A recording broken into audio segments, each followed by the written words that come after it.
everyone, welcome to another episode of By the Numbers, the return of By the Numbers, returning in 2020 for the first time. I'm your host, Richard Lewis. Joining me as he always does, the recurring guest, that is Duncan Thorin Shields. Sam is still producing the show, incredibly. We've all come a long way. With that name, by the way, one angle as to why, because fans don't know this, why we called it Return of By the Numbers. One of the reasons why it's actually very cynical. Like, we're playing like 7D chess, like Trump or something. What we plan is one day we're going to do the ultimate like NWO heel turn and become SJWs. So then that'll be called the return of By the Numbers. It's not your best work. It was all a shit pun in the end. It was all a shit pun. It's just not your best work.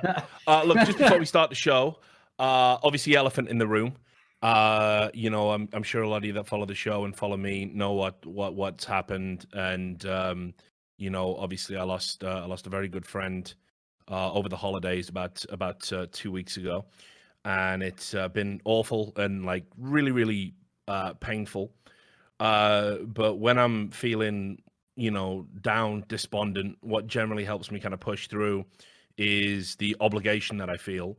And that is that, the obligation to the community, my community first and foremost, but obviously the wider esports community, an obligation to my colleagues and peers who picked up the show for me when I couldn't do it. Obviously an obligation to doing good work and helping people like Maria in future. So there's been a lot of people, like I'm probably rushing back a bit too soon, if I'm honest with you.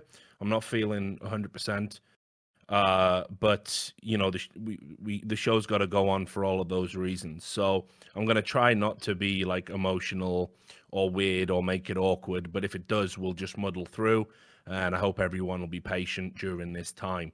And just one last thing as well, just to say, a lot of people wanted to take some jabs and take some swings while they thought I was going to be weak. I got some pretty fucking vile DMs and vile emails. I'll just say this to you straight up. Take your fucking shots now while I'm weak, because I'm going to be strong again real fucking soon, and I don't forget shit. So have a think about what you want to do with your life, and if you want me fucking coming down crashing on you, think about it. Right. Let's shout out to the right. The settling scores part of the show was a lot briefer than usual. Shout out to obviously the sponsor. They've been great as well during this time. They sponsored the show for a long, long time. They're going to be sponsoring us again through 2020. So we're psyched about that. Go check them out. Watching you do the fucking ad read for .com was fucking brilliant, Duncan. That is the measure of a true friend. Yeah, that exactly. is right there, the measure. And I secretly hate him, but not on this show. Not on this show. Not on the show. Yeah, not on the show. Our flagship CS podcast, obviously. But it was good to see you do that ad read. And Duncan did it like a pro, like all his ad reads. Although I don't know what I made of that one you did for fucking Nordic VPN, where you were dressed up as some like Hannibal Lecter fucking lion or something. Like, because the whole thing with that one is I was taking that angle that they do with ads, where the ads like nothing to do with the product and it's all just arty shit. Like, whoa, you want to buy a new car? Look, it's going through a mirrored area with all fucking roses petals. And the whole thing is, you think, what the fuck was that? But it sticks in your mind. So I'm just fucking with people's minds for profit. Stuck in my fucking mind. Exactly. Mate. Yeah, absolutely horrified. I don't know what the fuck's happening to you. I thought, fucking hell, like we're both having fucking breakdowns at the start of the year, but great stuff.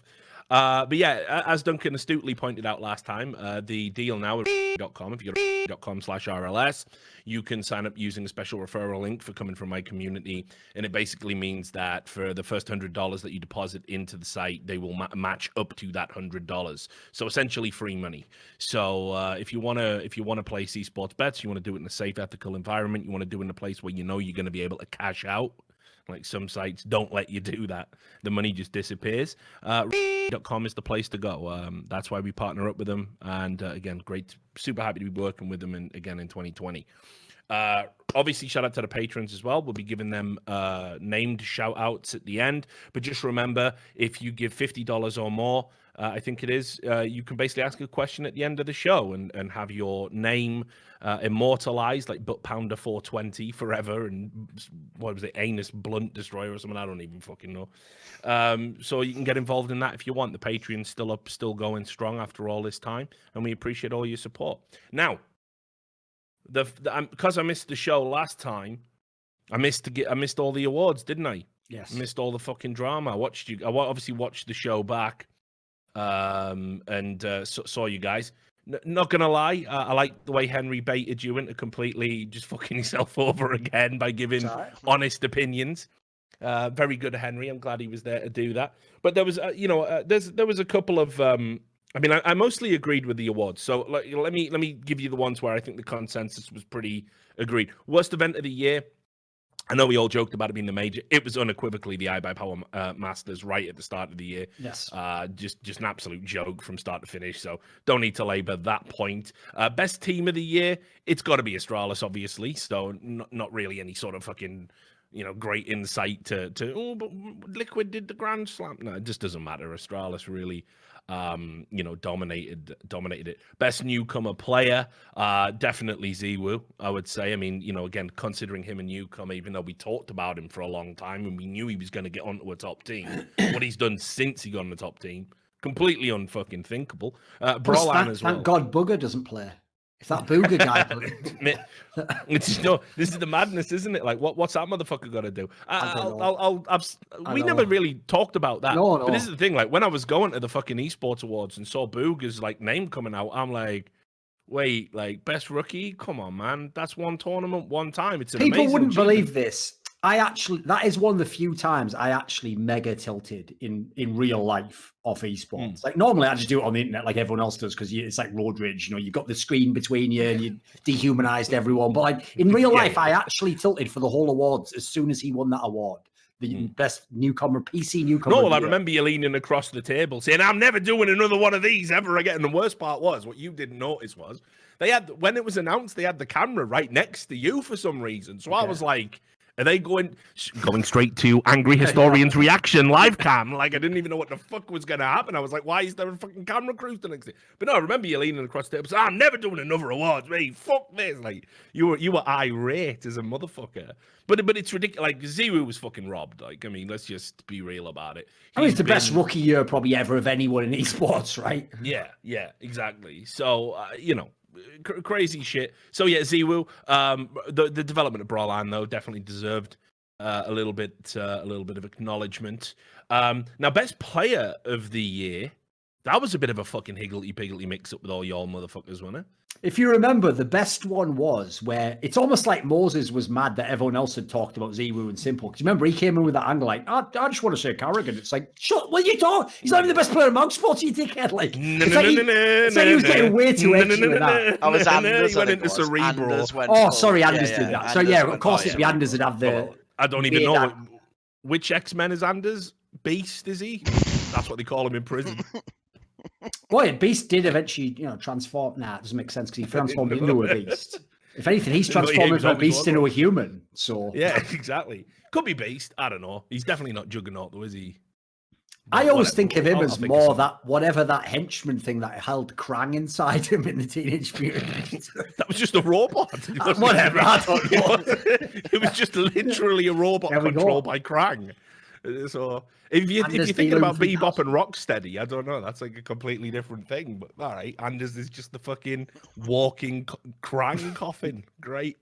He's done good. But no, I saw him say Carrigan. I thought, fucking hell, this cunt. He's always on something, and he's always got to do that.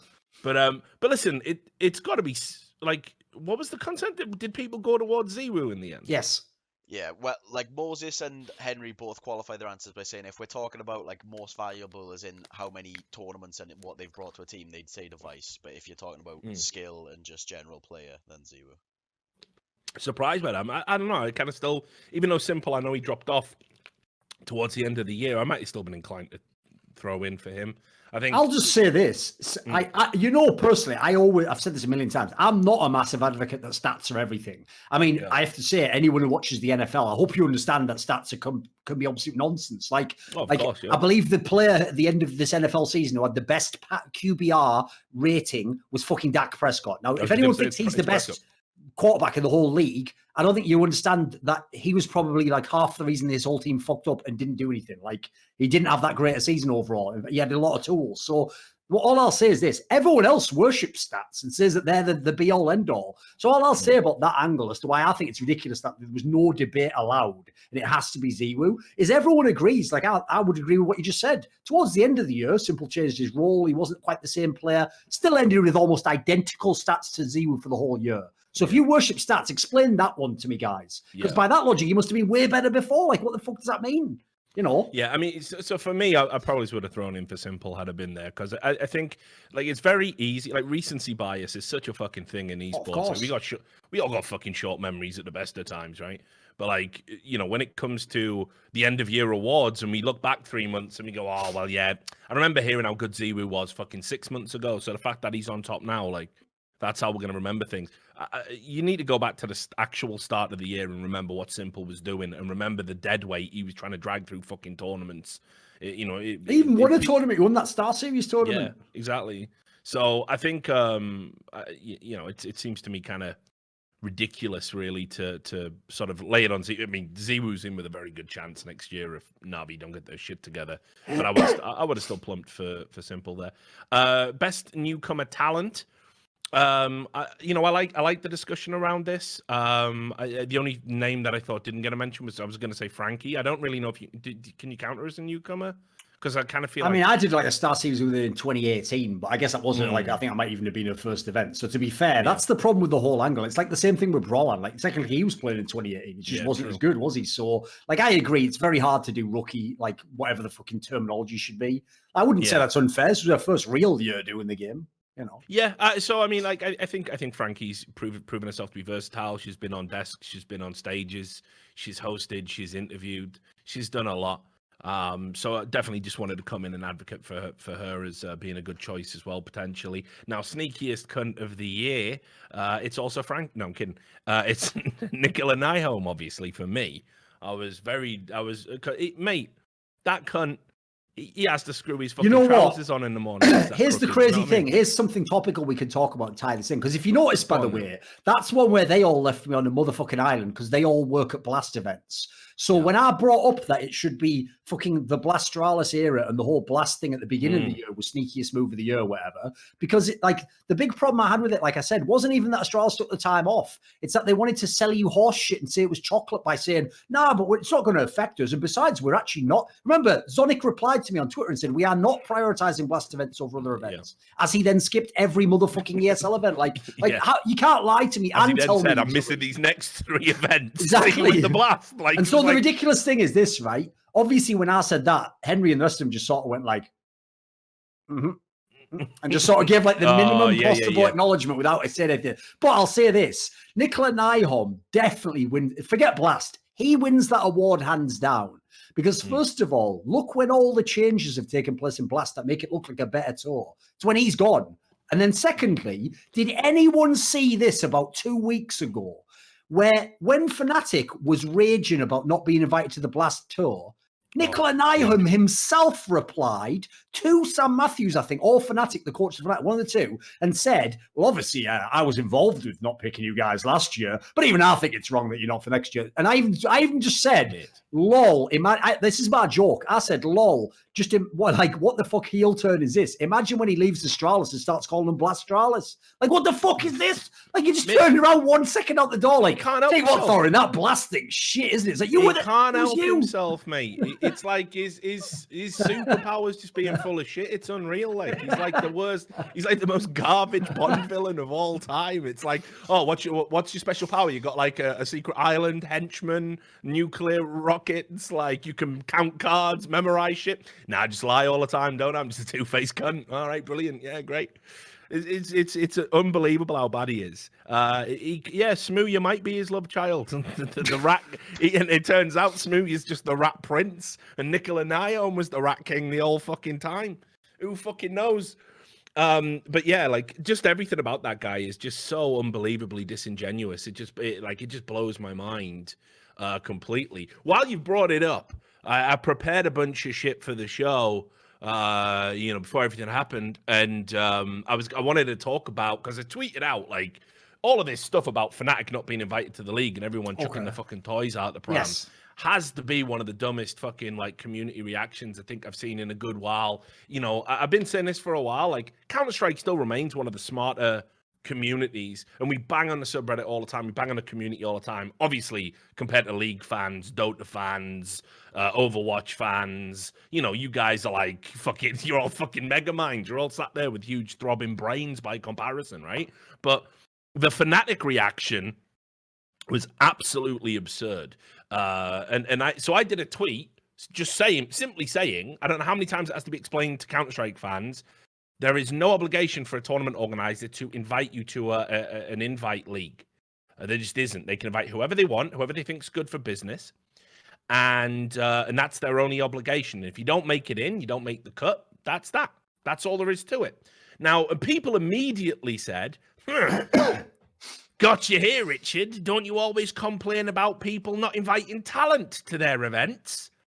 Well, it's their business decision, isn't it, Richard? Ha! Checkmate, atheists. Right? So the reality there is, okay, the only time me and Duncan have ever fucking complained about talent not getting picked up is for the major, you dumb cunts. Yep. And do you know why? I even always say it's fine for the other events. Yeah. Do what the fuck you want for your event. Do what the fuck you want for your event. We always said that. But for the major, you got to take the high ground. Yes. Because the fucking major is meant to be like a recognition of who's the best and a celebration of Counter-Strike and all that other bullshit that we know it isn't. And it's fucking hilarious that it isn't, because you're watching Dota fucking you know, that their player numbers are dropping off a fucking cliff. Our Artifact's dead as fuck. It's got 2 people playing it. One of them's Gabe Newell, probably, right? Now, Dota Underlords is dying, lost like 80% of its player base. How about, why don't we try a fucking experiment, Valve, in 2020? Make CS your fucking love child for 1 year and see where it gets you. Let me tell you where it gets you. The biggest esport in the fucking scene, a ton of money, which I know you all love fucking rolling in like Scrooge McDuck motherfuckers that you are, right? And for once, the community that has always been there with you for how many fucking years, longer than the Dota cunts, we've been around there a long time, us CS fans. Just give us 1 year of love and see where we go. Just a thought, right? Anyway, whatever. Right. But anyway, so that wasn't Checkmate Atheists, was it? It just wasn't at all. It's not even the same thing. There was somebody else who said, well, this was unbelievable. They said, well, in that case, how can you complain about them not paying talent? After all, it's their business. They can do it. Oh, they can break the fucking law. That's sound. That's fucking fine. Come in my house and fucking rob me as well, eh? Look, we've already got laws in place for business. That, guys. Yeah. Fucking hell. Just what are you talking about? So that was a legit comment that got made. But anyway, let me just tell you why I felt the way I felt about the Fnatic reaction. And it's because there's this like element of hypocrisy in it. Y'all were saying, Fnatic should be in it, and the fact they're not in it's a disgrace because they're like this top tier team, one of the best teams in the world, and it damages competitive integrity, a phrase you obviously do not understand when you use it in that context by not having them in, right? Let me tell you, does anyone remember ECS when it got set up? Yes. Right. So what happened in ECS? Do you all remember? There was a couple of big names that weren't invited to ECS when they started. One right off the top of my head. Go do it. You're their story. I don't know if this is that. I was just thinking of the ones that quit. Like I remember that Na'Vi actually quit playing at ECS. I think they were initially invited or didn't qualify. G2 didn't get invited to the initial fucking thing, right? They ended up winning it. So what happened was, if you remember, they weren't invited in the original one, and then they had some qualifiers to kind of like dampen it all and get 2 extra teams in through a qualifier, right? I'm coming to that because now you're going to go, but Richard, the point is they don't have qualifiers for this. Shut up a second, right? I went through it, and I should have fucking brought it with me, but I didn't think it's on my laptop. I went through and I looked, and there was top tier teams in NA that didn't get invited. There was fucking top tier teams in EU that didn't get invited and had to come through the qualifier and didn't get direct invites. And some obviously got fucking wrecked in the qualifier, and you know, then some rosters got swapped around. All this freaky shit, right? This was a business that was like bankrolled by Twitch. Co-ownership with teams like franchises, like everyone loves these days, and obviously partnered up with Faceit, who obviously owned the majority of the league, but gave away fucking shares essentially to these teams. And some teams weren't directly invited, and this included teams that were ranked above some of the teams that were directly invited. In particular, by the way, here's another one who got completely fucked with that. Go talk to Reynard. Tempo Storm. They in their time in CS, they got fucked harder than almost any other org I think I've ever seen. Because not only did they not get invited to fucking ECS when they were ranked like top 10 in the world, they then get their fucking team poached, and they have to eat it because of all the parties that were involved. So anyway, nobody gave a fuck about any of that at the time. We were just happy we had another league. So it shows that there is this weird fucking schism all of a sudden where we're being entitled on organizations' behalf. Now, let me tell you as well, these are the same chuckleheads that were complaining about CLG Red, right? When they got invited to like ESEA, not the top one, but the one down. I can't remember. They've all got stupid names for them. And again, I made the same point then. Makes sense to have CLG Red in a league like that. First of all, they're a very well-organized team. Second of all, we need to give some space for female players. So where are we going to do it if not there? And third of all, CLG's like a fucking good organization. You know, it's not some cunt who's going to disappear with the fucking sub money and just leave a slot or forfeit all their games when they realize they can't win the league or get promoted. So I said it then. I've always been consistent in my argument that if it's an invite league, invite who the fuck you want. So why everyone's having a cry about Fnatic? I hate to break it to you guys. Fnatic, despite their history and prestige, as a business, it's cheeks. Right? Like, literally, they've been scrimping and saving for so fucking long, having to take out loans, having to do this, having to do that. Like, they just haven't been a great team for a while. And they were languishing just before this. We were talking about Fnatic being, like, legit until this fucking crazy rolling back the years with Golden and that move just happened to work out. We were talking about Fnatic being fucking embarrassing. They didn't get through the minor, if you remember. Yeah. If they'd kept that team and kept that level of results and got invited to this league, y'all would have been outraged. Yep. But so we're saying 3 months. 3 months and an org that has languished from being one of the biggest names in esports to kind of just being meh. You know, the newcomers, 100 Thieves probably have more reach than Fnatic. I don't even think it's a probably. And so I don't know. I think people went fucking nuts on that for reasons I'll never understand. Like, it's not like you're not going to see Fnatic play. They're going to be in every other single franchised invite league, whatever the fuck they're doing these days. They're going to be there. They're just not going to be part of the Blast Tour. And, by the way, I can't even believe I have to fucking defend the Blast. Like, I'm choking on my own vomit doing this. Like, it's fucking unbelievable. But they did say we're going to invite other teams and there will be qualifiers and there will be opportunities for people to get in the tour. You think if they do an event in Sweden, Fnatic aren't going to be like, by God, it's the big red machine. You don't think they're going to like trot out like Eindbasen? Obviously they are. So I don't know why people, honestly. And there was 6 threads on the front page of Reddit crying about it, including from Fnatic. Mental. Just mental. So I don't know if because you didn't really get into this on the show. I'm sorry, I've rambled. There's all my opinions, offload. I would just say, like, first of all, it's totally legitimate to say I think Fnatic is better than Complexity and IP, whoever you want to pick out that's in the Blast Pro Tour, and say I think they should be there, or more importantly, I would like them to be there. Guess what? I'm pretty sure me and Richard would like them to be there in terms of if we could pick the teams today to play today. Of course, we'd pick them. They're like the top 4 team in the world. The problem is, as you just alluded to, in all these scenarios, especially in business, you've got to look at other variables as well. Like, to me, the best example was, I get it, right? The one that would be a great example. This is where people don't even know how to make their own argument. I've got to fucking steel man their argument for them. If you want to make an argument about Fnatic not being in the league, go with NIP as your fucking example. They're an even worse Swedish team, an even worse org. They've got actual cunts in their org, and they've lost every legacy player that was in the motherfucker. Well, they're about to. They're about to lose for us. So they'll have no one, even from the past. There's actually no reason to have NIP in Blast, as far as I can tell, except that they were already a Blast team and maybe they have a pre-existing relationship. This is how whack fans are when they ignore business concerns in leagues that lose millions of dollars a year. The idea you guys were going after Complexity, are you out of your motherfucking minds? They're partnered with an NFL team who is in it for the long haul and has massive facilities that they're using. Like, to me, teams like in the past, North, which might even get to this episode, they have like implicit added value that isn't just the team in the server. Like, again, think about it, right? If you do business with North, you think they're just going to disappear and steal all the players' money when there's a fucking stadium you could go and knock on the door with the police and say, excuse me, don't you own this team? Like, there's actually stability. There's business connections there. There's even reach that you have in terms of marketing. Like, again, complexity. Look, another thing. They don't have the team. They haven't had the team ever in CSGO, except for the old school team, obviously, to do anything. But look at what they've done recently.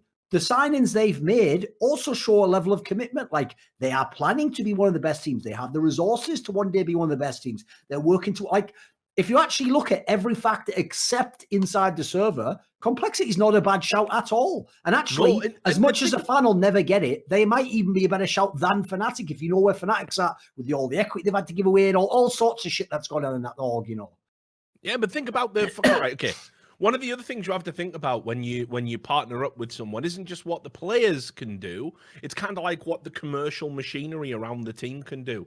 If you've got an affiliation with the Dallas Cowboys, if you can literally potentially have, and I'm not saying this will happen, but it could happen, like Ezekiel Elliott fucking rock up tweeting about, you know, our boys just won in the league, and that goes out to all. Or even have an event in Dallas. Yeah, they might be able to get you a stadium or some shit. Turns up. Exactly. Holy fucking shit! That's insane. That's fucking legit insane. What are Fnatic gonna do? What you know? What? Well, do you remember DSN? Like, fuck, come on! Like, it's ridiculous to even imply.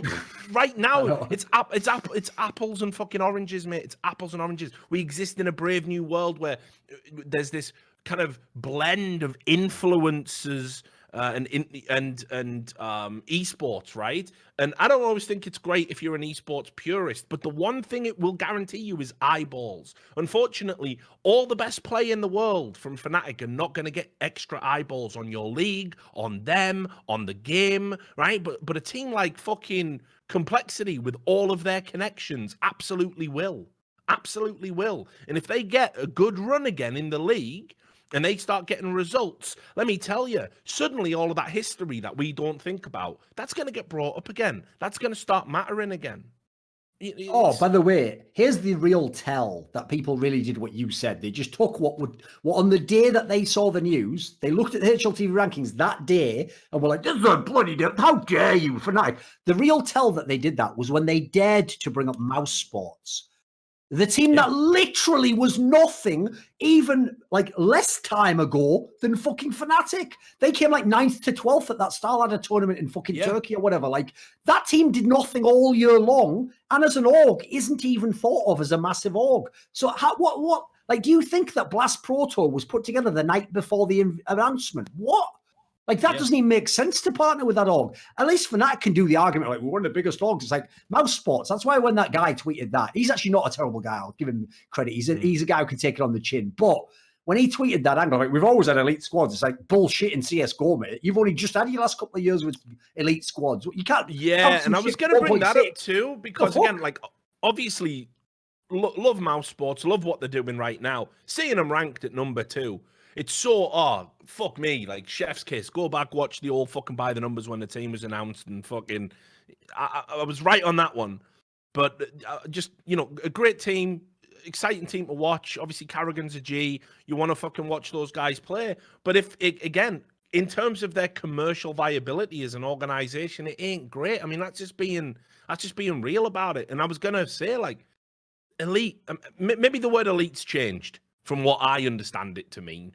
But the word elite for me is that, you know, you're there or thereabouts to win in a tournament consistently every fucking tournament for a prolonged period of time. That is what an elite team is. Now, if we expand elite to even mean, say, top 10 in the world, top 12 in the world, that's fair. Maybe even top 16 in the world. Might even go that far. That's as far as I will ever push it. And in that sense, unfortunately, Mouse Sports are really overselling.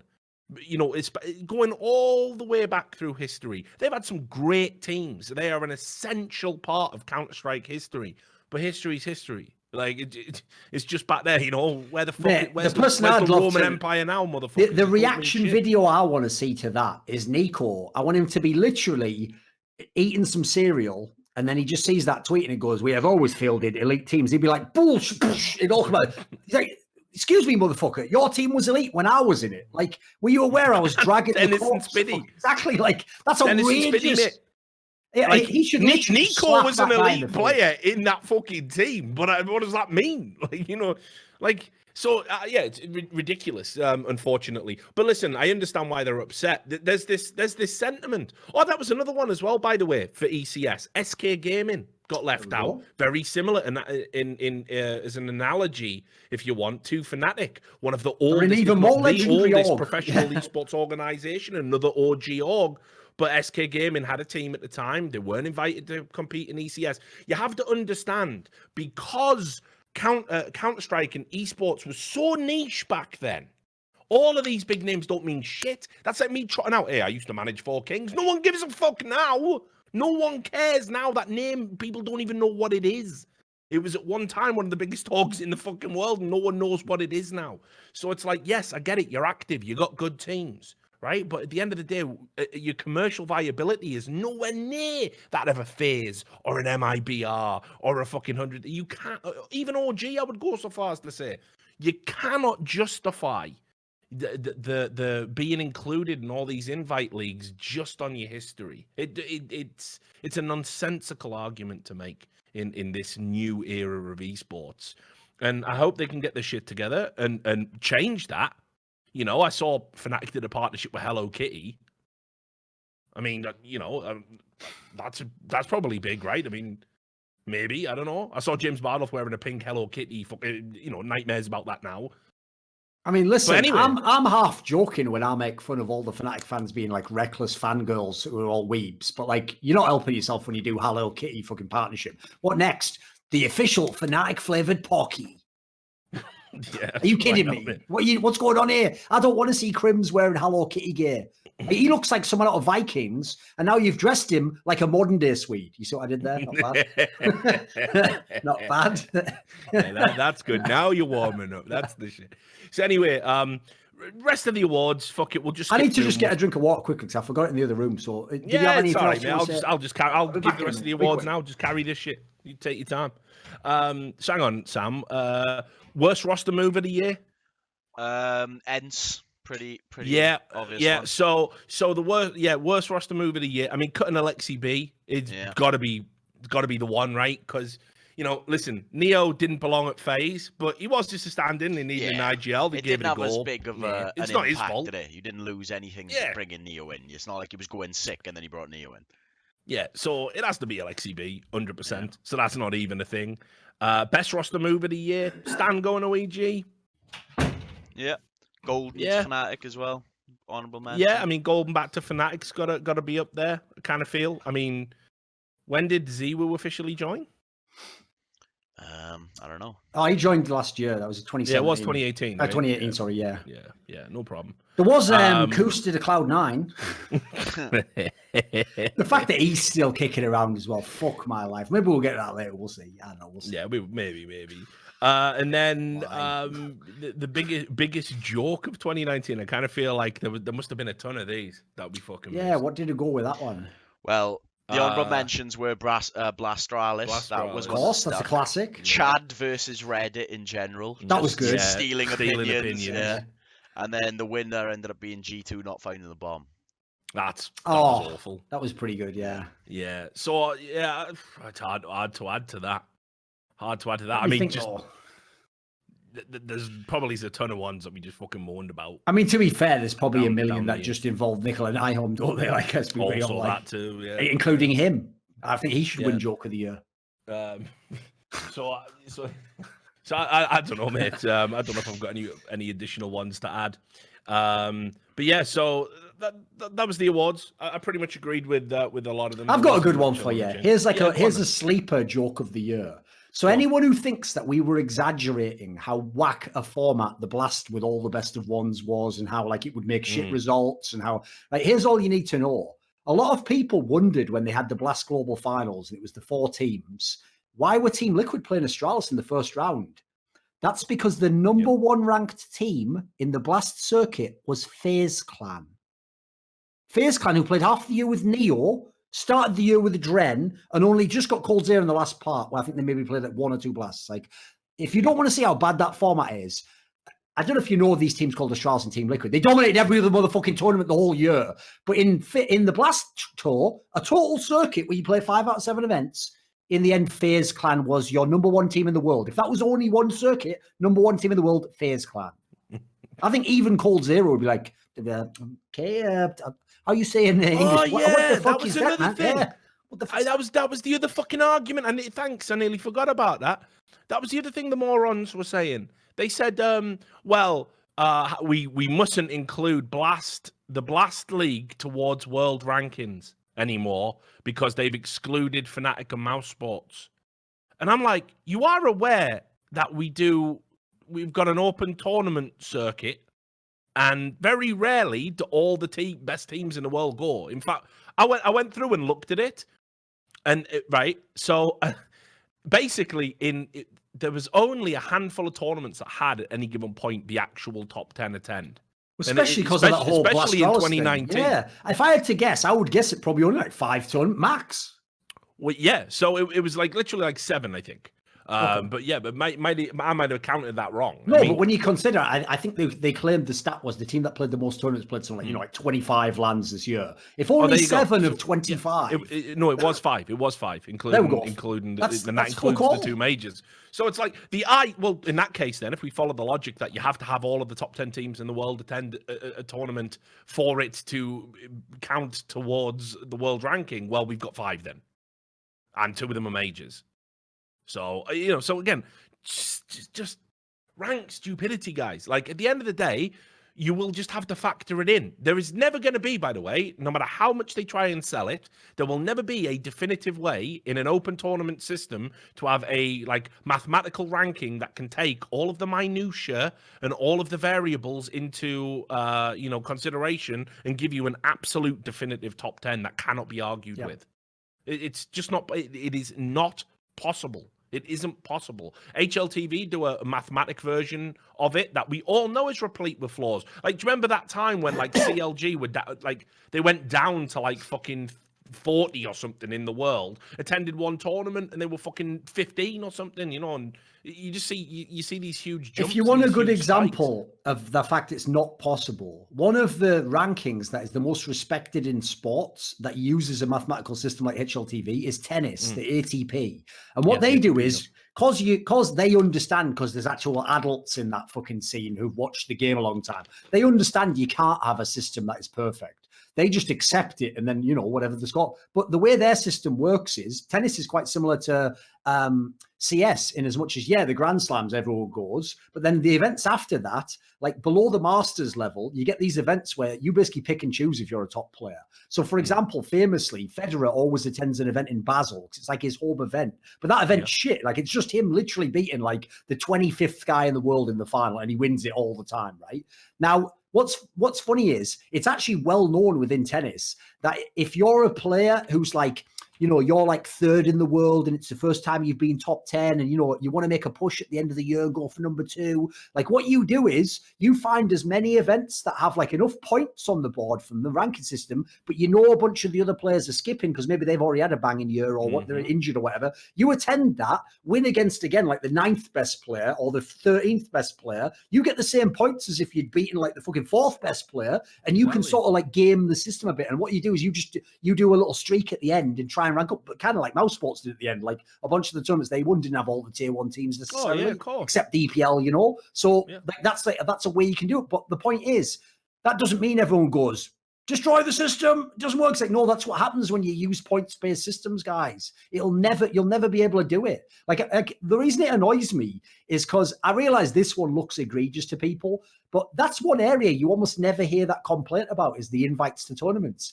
Because nowadays, ESL and the DreamHacks and all the other tournaments just use the world ranking. They look at who the world ranking is the day they send the invites out. And if you're top 10, odds are you getting invited. So I actually think in CS, we've leveled up a lot, despite what people might be saying now, where they're making we're going backwards in time. Generally, we've leveled up a lot. And a lot of it's just business considerations sometimes trump in-game results, unfortunately. And it happens in a lot of sports, you think about combat sports where they literally just manufacture giving people it's the most ridiculous. Yeah. Oh, the best ever is, like, I'll give you a great example. So at the moment, everyone who's watching the UFC is hyped about Conor McGregor coming back, right? Yeah. Well, one of the things Conor McGregor keeps saying is that if he wins this fight, he wants to have a fight against that Jorge Masvidal, right? And the thing is, right now, a lot of people think Jorge Masvidal would beat Conor McGregor, right? And as a result, it's a bad fight for him. Dana White, the fucking president of the UFC, says in interviews, I keep telling Conor, don't take that fight. He's literally telling a massive marketable fighter, don't take fights you can lose, only take the ones that you can win, because when you win, you make loads of money and I make loads of money. So fuck competitive integrity. You should only take fights against people that match your stuff, which is why he's fighting the Cowboy Cerrone guy now. Like that's the joke there. I'm gonna laugh my tits off when Cerrone fucks him up. Could happen. It's not impossible, mate. I'm telling you, I'm having a footer on it. But anyway, I'm just gonna. The point on that is, like, yeah, that's a sport which openly flat. Like, they're more like the WWE than they are like a real sport. Doesn't change the fact you can enjoy the sport, though. Let's be real. Yeah.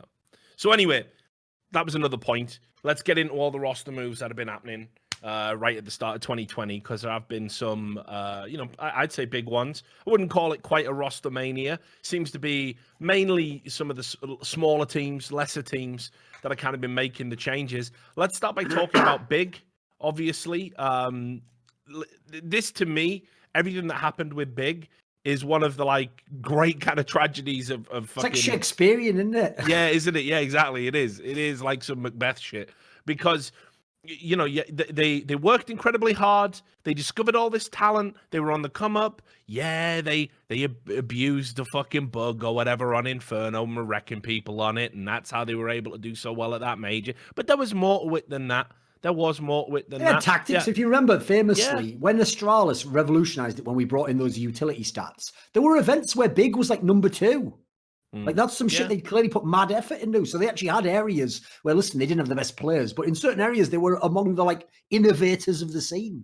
Well, of course, which is what you'd expect from a God B team, and everybody seemed to be pulling in the right direction. And then, of course, the drama with Smooya comes up. Like, it will remain one of the dumbest decisions. In fact, when I do the Gonzo Awards this year, because I'm bringing them back this year, promised I would. This spoiler, this is going to win worst decision, I think, is Smooya quitting before the major. Sorry, he bounced back, though. You know, his career really picked up again after that. No, but this is the madness. Have you ever seen, like, it's berserk. It's the roster move equivalent of a suicide bomber. It's the maddest thing about that move, Richard, is even I, who was pretty well known as a critic of Smooya, even I actually was amazed that no other team in the scene gave a fuck about Smooya. You know, all those NA orgs that are normally desperate for anyone from Europe to come up, they weren't even reaching out, man. They didn't give a fuck about that. Like, everyone else, basically what Smooya learned in that scenario was, that was literally the only team in the world that's a pro team that would want me to play for them. And I thought I could fucking, like, put the gun against them. Go and do it, motherfucker, do it! Like, yeah, how did it work out for you, mate? That's unreal. You played chicken like... with a fucking Mack truck. No, you can't afford to ridiculous. Get hit. Well, when do you think you're going to see fucking Smooya at a major again now? Like, when does he think he's going to play at a major again? Now. Like, you can't throw those away. You only get a handful. Like, what someone should have done before he made that roster move was put him in a fucking room with Guardian. You know, like, and just be like, listen, mate, okay. You know, you don't. No, sorry, for a second, I forgot that. I realised you being that Guardian will be like, listen, I had chances to win majors. You only get some. I thought you meant because Guardian's so bad now. It's like scared straight program. Like, look at me, motherfucker. You want to end up like me? I can't even hit an option. Both work. Simple fucking total. But obviously, I was talking back then when it happened, not now in the future. But yeah, like, you know, both analogies would be good for him. But unfortunately, what Smooya has done is, like, fucking thrown away a chance to compete in a major, fucked over the team from performing at the major. That was hilarious, right? Wasn't it? Yeah, which is absolutely out and just an outrageous thing. Why is everyone always saying I'm toxic? What's that? We're about to go live at the major. I'm out. Like, all right, I'm head out. Like, what? Came back. You know, rejoined the team when all the damage was done, right? And let's also just say it. Xantares was an exciting roster move when it happened. Yeah, talk about fucking failure to launch, for being terrible, honest. Isn't it? Yeah, you know, if you look at what Woxic's done by comparison, like when he went to Mouse Sports and you look at what Zantares has done since he's been in big, it's night and day. And, you know, for whatever reason, they've just, the magic went out of that roster the moment fucking Smooya left, even though obviously there were a lot of problems behaviorally in the team at that time. Somehow they were just finding a way to muddle through it, making it work on the server. You know, teams do that sometimes. VP were like that.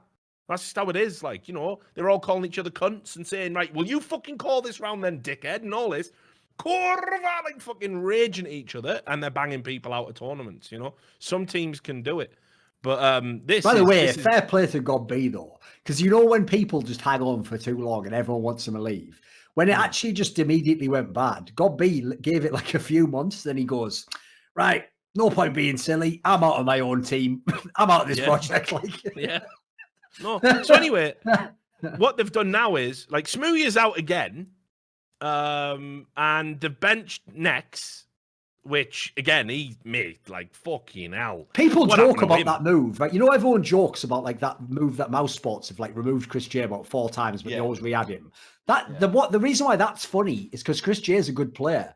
Nex, every time he gets benched, I don't know how he keeps coming back. He's like a fucking zombie. It's like you've got to do the headshot. Like, it's outrageous. How does he just come back over and over again? I mean, he had that small window. Oh, look, he could be the next Shocks. Nah, turns out we meant the fucking host. We didn't mean the player.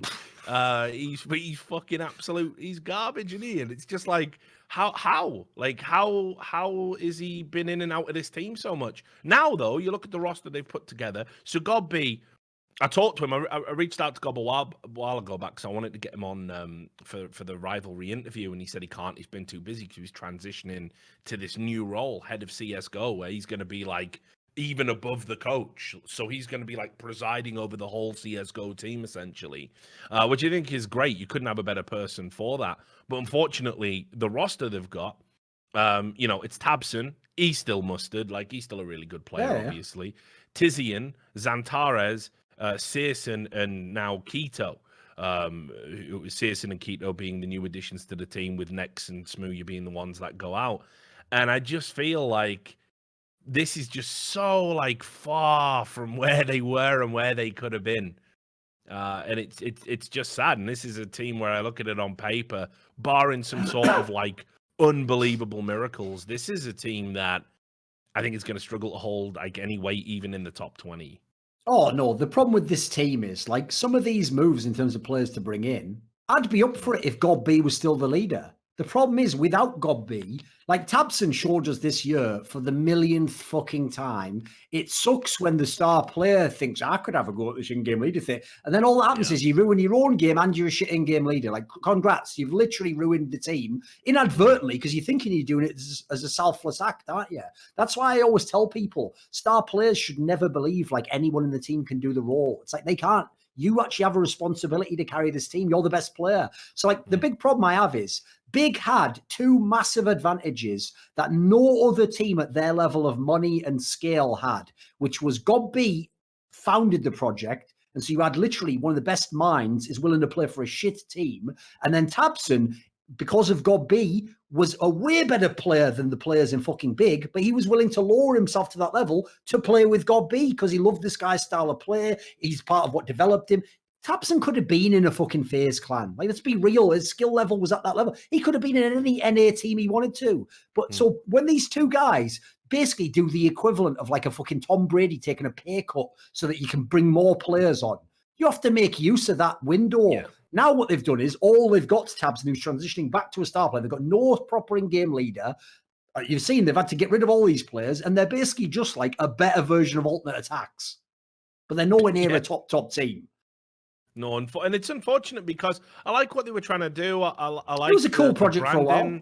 Yeah. And by the way, there's one angle to this that's hilarious that I think you might have not noticed.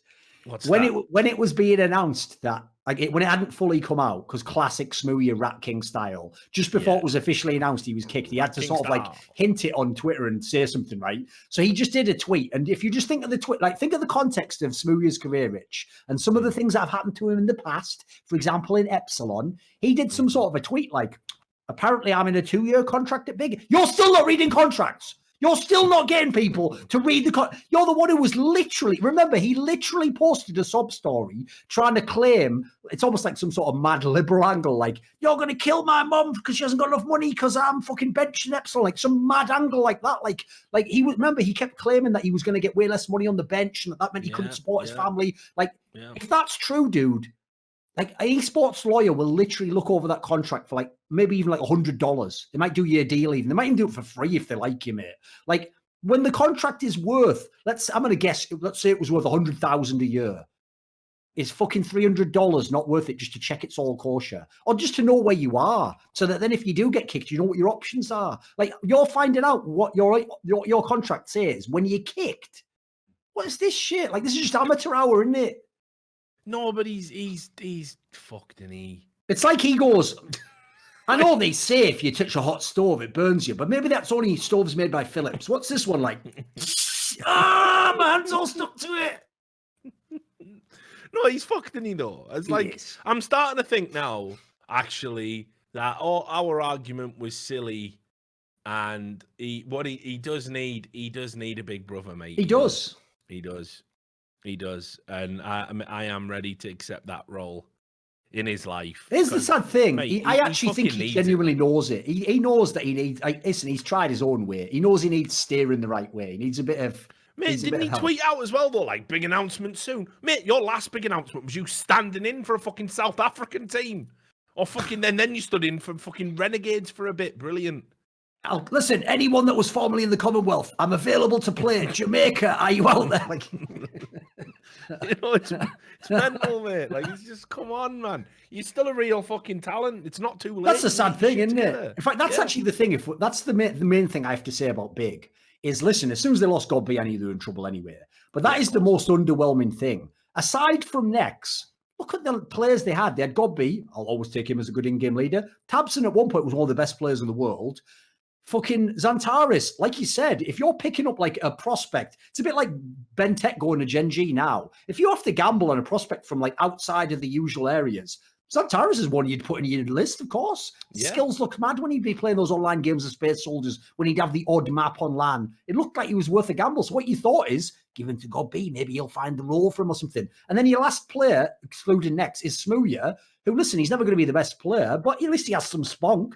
At least he has like a fucking attitude in the game. He thinks he's cocky in almost a good way in some ways inside the game. Like he hits shots. So when you look at that lineup and you then see the results, man alive, that's underwhelming. It's just sad. It's not even funny that this shit. It's just sad. Well, we go from bad to worse in a lot of ways. Oscar has signed for Sprout, the home of the aforementioned Dennis and Spiddy. Oscar obviously had gone back to Hellraisers for the second spell, and it didn't really, the Hellraisers haven't done anything, and I think he was struggling to find his form. So he's joining this team, and this is again just another example of like somebody who is supremely talented, who for me could have had a much better career than the one he ended up getting served.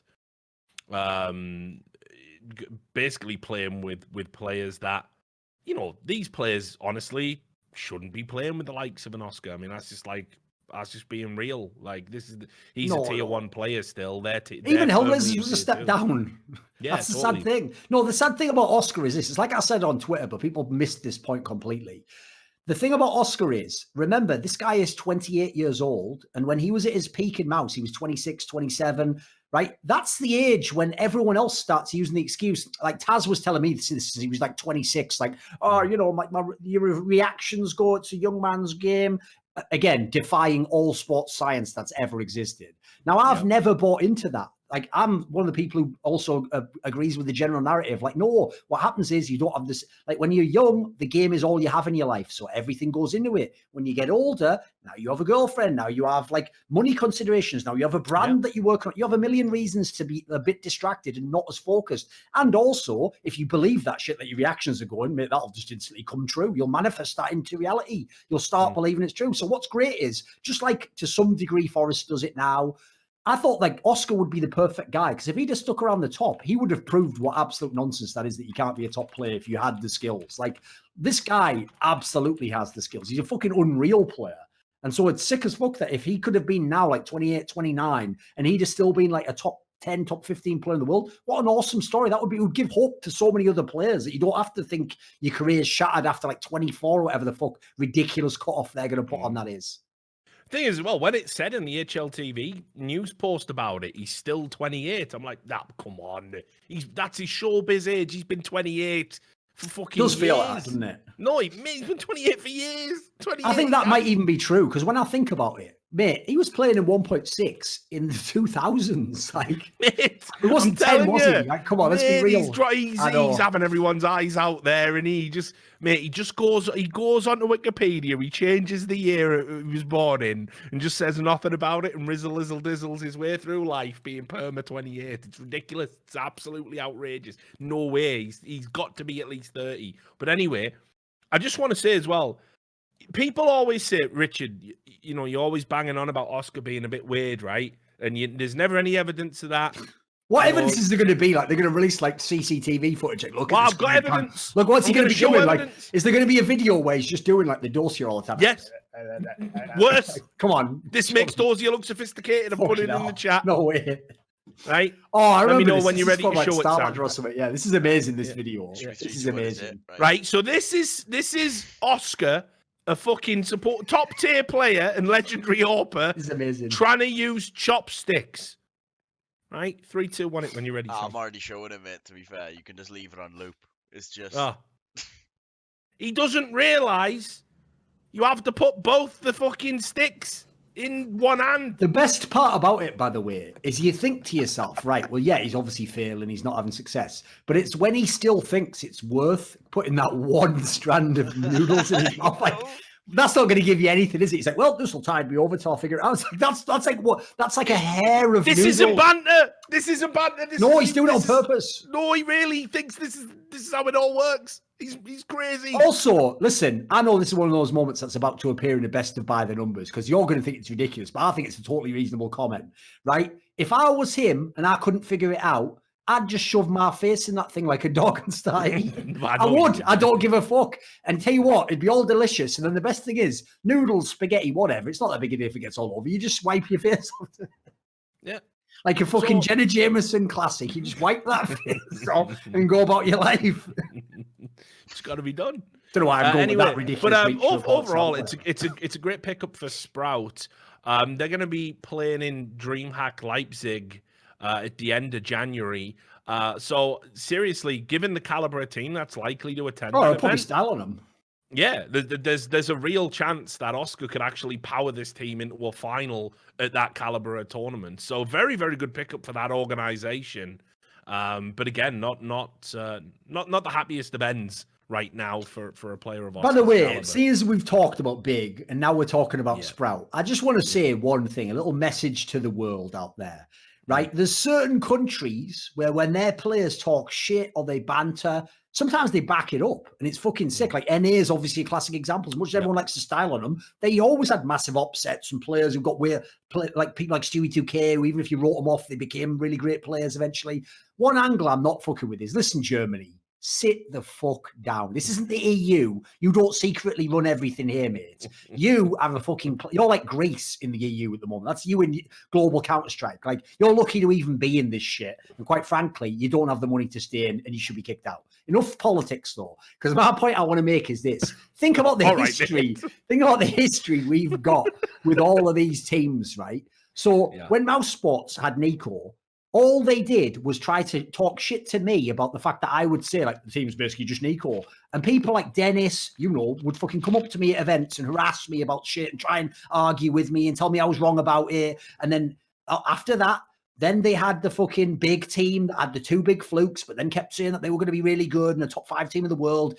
Obviously didn't work out. Then Sprout, Dennis and Spinny got their chance. Now they were going to prove that they were really good, but never did anything, never made any placing at a tournament ever. It's like, you guys are the worst ever revenge story. You're like if fucking Charles Bronson's whole family got killed and he goes, right, I'm going to get my revenge back on them. And then he goes to get like the first gun and just shoots himself. And they're like, oh, bloody hell, guns are dangerous. Oh, I quit. You win, street scum. Just kill my whole family. Like, it would be a garbage movie, wouldn't it? That would be Death Wish. Are you fucking Sprout wish? I wish you fucking would, Sprout. Whatever.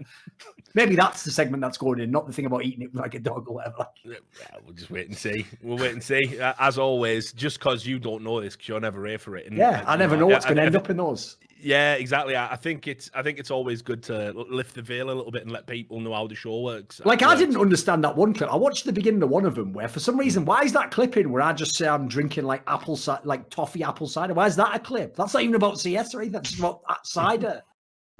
And your hatred of fruit. Oh, that's right. That's what you mean. It was more about the straight fire line, didn't you? Where I was like, people do eat fruit in the fucking Bible. Oh, there we go. Right, okay. I forgot that was the angle you were going with. Right? Yeah, that was it.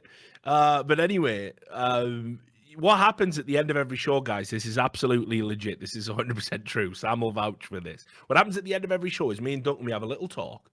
And I say, same time next week, all good. You got any events coming up? You doing this, you doing that? Appreciate you doing the show, bud. See you later. You got any content coming up, whatever. And then we end the call. And then me and Sam sit on the call and I go, right, what mental shit did he say, mate? And Sam goes, yeah, I wrote it down.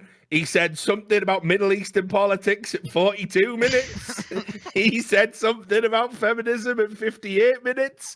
And we go through it all. And then we decide which bits can stay in that aren't too bad that they're going to wreck Duncan's career, and which bits need to go to protect him for one more glorious week in esports. And that's what we do. And obviously Duncan, probably like myself, never watches the VODs back because we did the show, so we don't need to. So that is literally the process that we go through at the end of every show. So looking forward to doing that. So far, it's been good. I think the Jenna Jameson bit can stay in, mate. I do like the fact, though, that it's made this mad. Didn't even write it down. It's made this mad like mystique around the show where like when people say in the comments the stuff that's removed, obviously everyone's going like, why would that even be mentioned? It'll just go like, it is mad the way he said that thing about that celebrity getting fucked or something like, and they're like, by a pig. And you're like, what? Then where's that? And they're like, oh, I got caught out of the VOD, unfortunately. Like they're always like, what the fuck? Where is it? It's like, you're never going to see it, mate. It's over for you. The thing that fucking really does boil my piss though is like, because of that mystique, every week there's somebody going, hi there, Richard. I was thinking about, for patrons, could there be a secret show? Yeah, because that wouldn't get out there. It's only the internet. Because you're not a fucking spy sent by Kotaku. You think I was fucking born yesterday? Defeats the object. You get it live or you fucking don't. Sam has it all geared up to go immediately. As soon as this show goes off, VOD is down. Clips are down. We have to live this way. It's just the world we live in. 2 years from now, this podcast can't exist. You do as well, by the way. Like I enjoy it while it's here. I used to think you were being paranoid about the whole clips thing, but then the amount of times I saw something get to Reddit where you were just like, I think Team Liquid should maybe consider like automatic, and it was like Richard Lewis confirms Team Liquid signing automatic. I was like, they can't be trusted. This is why we can't have nice things. You guys have ruined it for everyone. Like, and this is why I've said for fucking years, lads, like, the fact that Twitch do not let you turn clips off on your channel is an absolute disgrace. It's an absolute disgrace that anybody can clip 6 seconds and just upload it to Reddit and just fucking say, oh, look what he said. I mean, it's basically everyone knows live stream fails is basically a cottage industry, people trying to ruin people's careers. Yeah, of course it is. That's all. And not just that as well. Like, so think about this, like, because this legit happens, right? Like, I know obviously there's a ton of fucking incels. Oh, women showing flesh. Oh, God. Oh, of course. Oh, no. What are we going to do? They're showing skin on Twitch. It's so bad. Like fuck me. I don't know how you get upset about it. But whatever, right? What if let's say you, like, I won't even use a woman as an example. I'll do me, right? Let's say for some reason I left my fucking XSplit on and was just broadcasting to my fucking stream, just my bedroom. And I walked past and I just had a shower or something. right? And I'm just walking around with my fucking cock and ball swinging about and my little fucking Alfred Hitchcock fucking Dr. beard Manhattan or something. Oh, full Dr. Manhattan, yeah, just a massive... From the Zack Snyder movie, obviously. The only part of me that's blue is my dick, right? Because it's the only place I have veins or something. So I'm just so imagine that happens, right? And I get banned, and I'm pretty embarrassed about that because I don't want people seeing my swinging cock and balls, right? So what I do is I'm like, well, at least if I press stop on here and immediately delete the VOD and delete all, right? They've got clips immediately, haven't they? So it's just like clips are just like automated revenge porn, courtesy of Twitch. Thanks. Fucking loving that. Loving that clip will always exist now because you will not enable me to protect my own fucking channel. That's mental. It's mental. Anyway, cut all that out, Sam. I don't know what the fuck I'm rabbiting on about. It's a show about Counter-Strike, isn't it? So, I mean, 1 hour 23. It's train wrecks coming. Knob. Right, got it. Yeah, write that down. Yeah, blue knob, cock and balls. Get it all down. Knob. Yeah, but fuck clips. Abomination. This is why you can't have a Twitch channel, Duncan. They'll get you. Probably. They'll get you in the end, like ghoulies. Right. Okay. Next thing. Let's talk about all this big Swedish roster shuffle, because this was pretty wild. So as you know, Dignitas. Unreal, yeah, Dignitas have come back. Just when you thought the NIP players had learned their lesson, mate, they're getting back with the old X. I am number 7 will surprise you. I'm gonna go BuzzFeed it. I now just respect what they're doing because they're a bunch of old players, legends in the game, right? And they're right. Dignitas, remember again, used to be a really prestigious org. Obviously, good friends with Woody. Go way back with him. You know, they were winning world championships. Like half a decade ago as well. It's not that long ago. Yeah, they were winning world championships. No, but I mean, when you talk about like Dignitas, it's not even fair to compare them in a way to like an SK. If you want to just talk about like trophies, because they had every fucking game under the sun and world champions for that game, and then they had guys like fucking Zacubus who just played 500 games and stuff like this. So they won fucking loads of stuff. Anyway. You know, since they got bought by the Philly 76ers, what the fuck did they do? Nothing. In fact, actually, it's been the women players that have actually done stuff for Dignitas and Counter-Strike lately. It's true. You know, they haven't had a team of note or a squad of note for a long, long time. So anyway, they say they're going to get back in the game. They want a squad. So literally, what's happened there is the fucking NIP retirement home in the ultimate fuck you to NIP as an org, by the way. They've all like got out. All the ex-players got out. They've all come out, completely devalued NIP. Completely, by the way. Because as a brand, first of all, it was always going to be linked to those 5 legendary players. And the minute that the last one goes out the door, you should probably be thinking about turning off the lights. But whatever. But on top of that now, they're a fucking joke. Nothing in PayPal. What a meme. They've been absolutely fucking rinsed. And these guys have all gone, listen, lads, like, do you want to just keep playing for a laugh? And just have some fun and just get a big paycheck off another org that got bought out by a VC group, sports group that didn't know what the fuck they were doing. And we can just rinse them for a big salary and probably there's zero expectations of us to win a tournament. And they've all gone, yeah, mate, it's a matter of time before Fifth Lauren rejoins. So this is basically I wouldn't even bet against it, mate. Like, you know, when only about 10 years ago, they would still keep bringing like fucking like Ric Flair and Hulk Hogan back to wrestling. Yeah, 100%, like, mate. they're like 75. There's no way they could be winning. They were still like pressing motherfuckers. It's like this. It's like at that point in time, blading themselves. I hope there really was no one left that thought wrestling was real, because that surely defied all your like disbelief. Because in that scenario, you basically just go in, are we really going to allow this? And they go, I mean, it is fake. You go, yeah, fuck it. Like, we'll just get in on this. Like, I see what you mean. From like the novelty angle, it is fun. The problem is, if you're actually a fan of those players, they're just going to get brutalized nonstop. Like, they're not going to win shit. They're not going to win anything. But listen, I'll also say as well, right? Because I know Holzerk. He's a fucking good guy, good player. Obviously, Norway's had like a lot of talent down the years that never got big opportunities to play with big players, or was in orgs that could never afford to send teams to that thing. So just in case you missed the news, by the way, guys, the roster for Dignitas is Freiburg, Exist, Get Right, Forest, and Holzerk, right? So it's basically Holzerk standing in for Fifth Lauren until Fifth Lauren can't get a job as a coach, which should have happened by now, but hasn't for whatever reason. People are idiots. So maybe Fifth Lauren makes a comeback. I'd do it. Could be the coach of the team. He's the coach of this team, I think. Yeah. That's my guess. So he is. No, it's not official, but I'm going to guess he's the coach. Oh, you think he's going to come out and coach this team? Yeah. Completely. Yeah, but imagine being fucking Holzerk. He may as well just have Monka S tattooed on his face the entire time. One shit game, and Fifth Lauren's going to go, listen, man. Get out of my seat.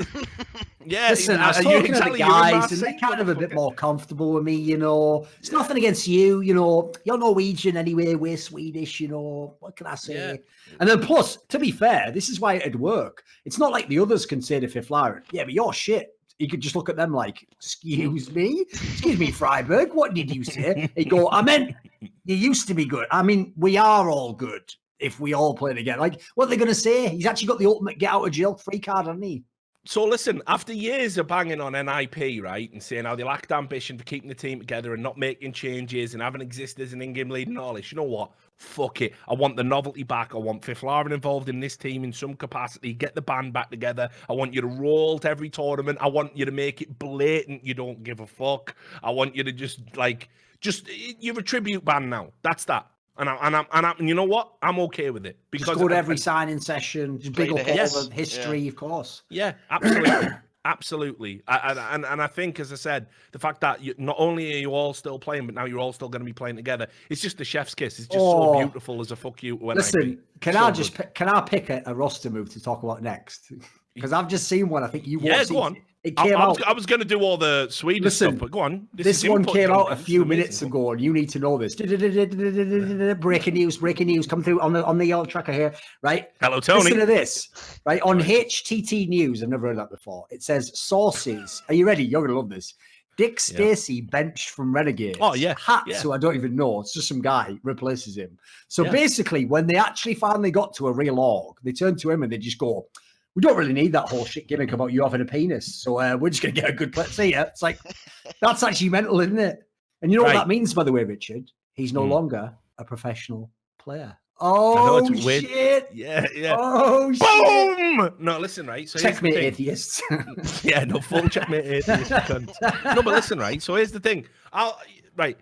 Let's just, first of all, just talk about it on its merits. Because if we all know about it, it's a move that should have happened of course. A while ago. Like, legit. They have been dragging him through that. Like, it's not even you can go, but he's a support player, or he plays all the despicable roles. He doesn't.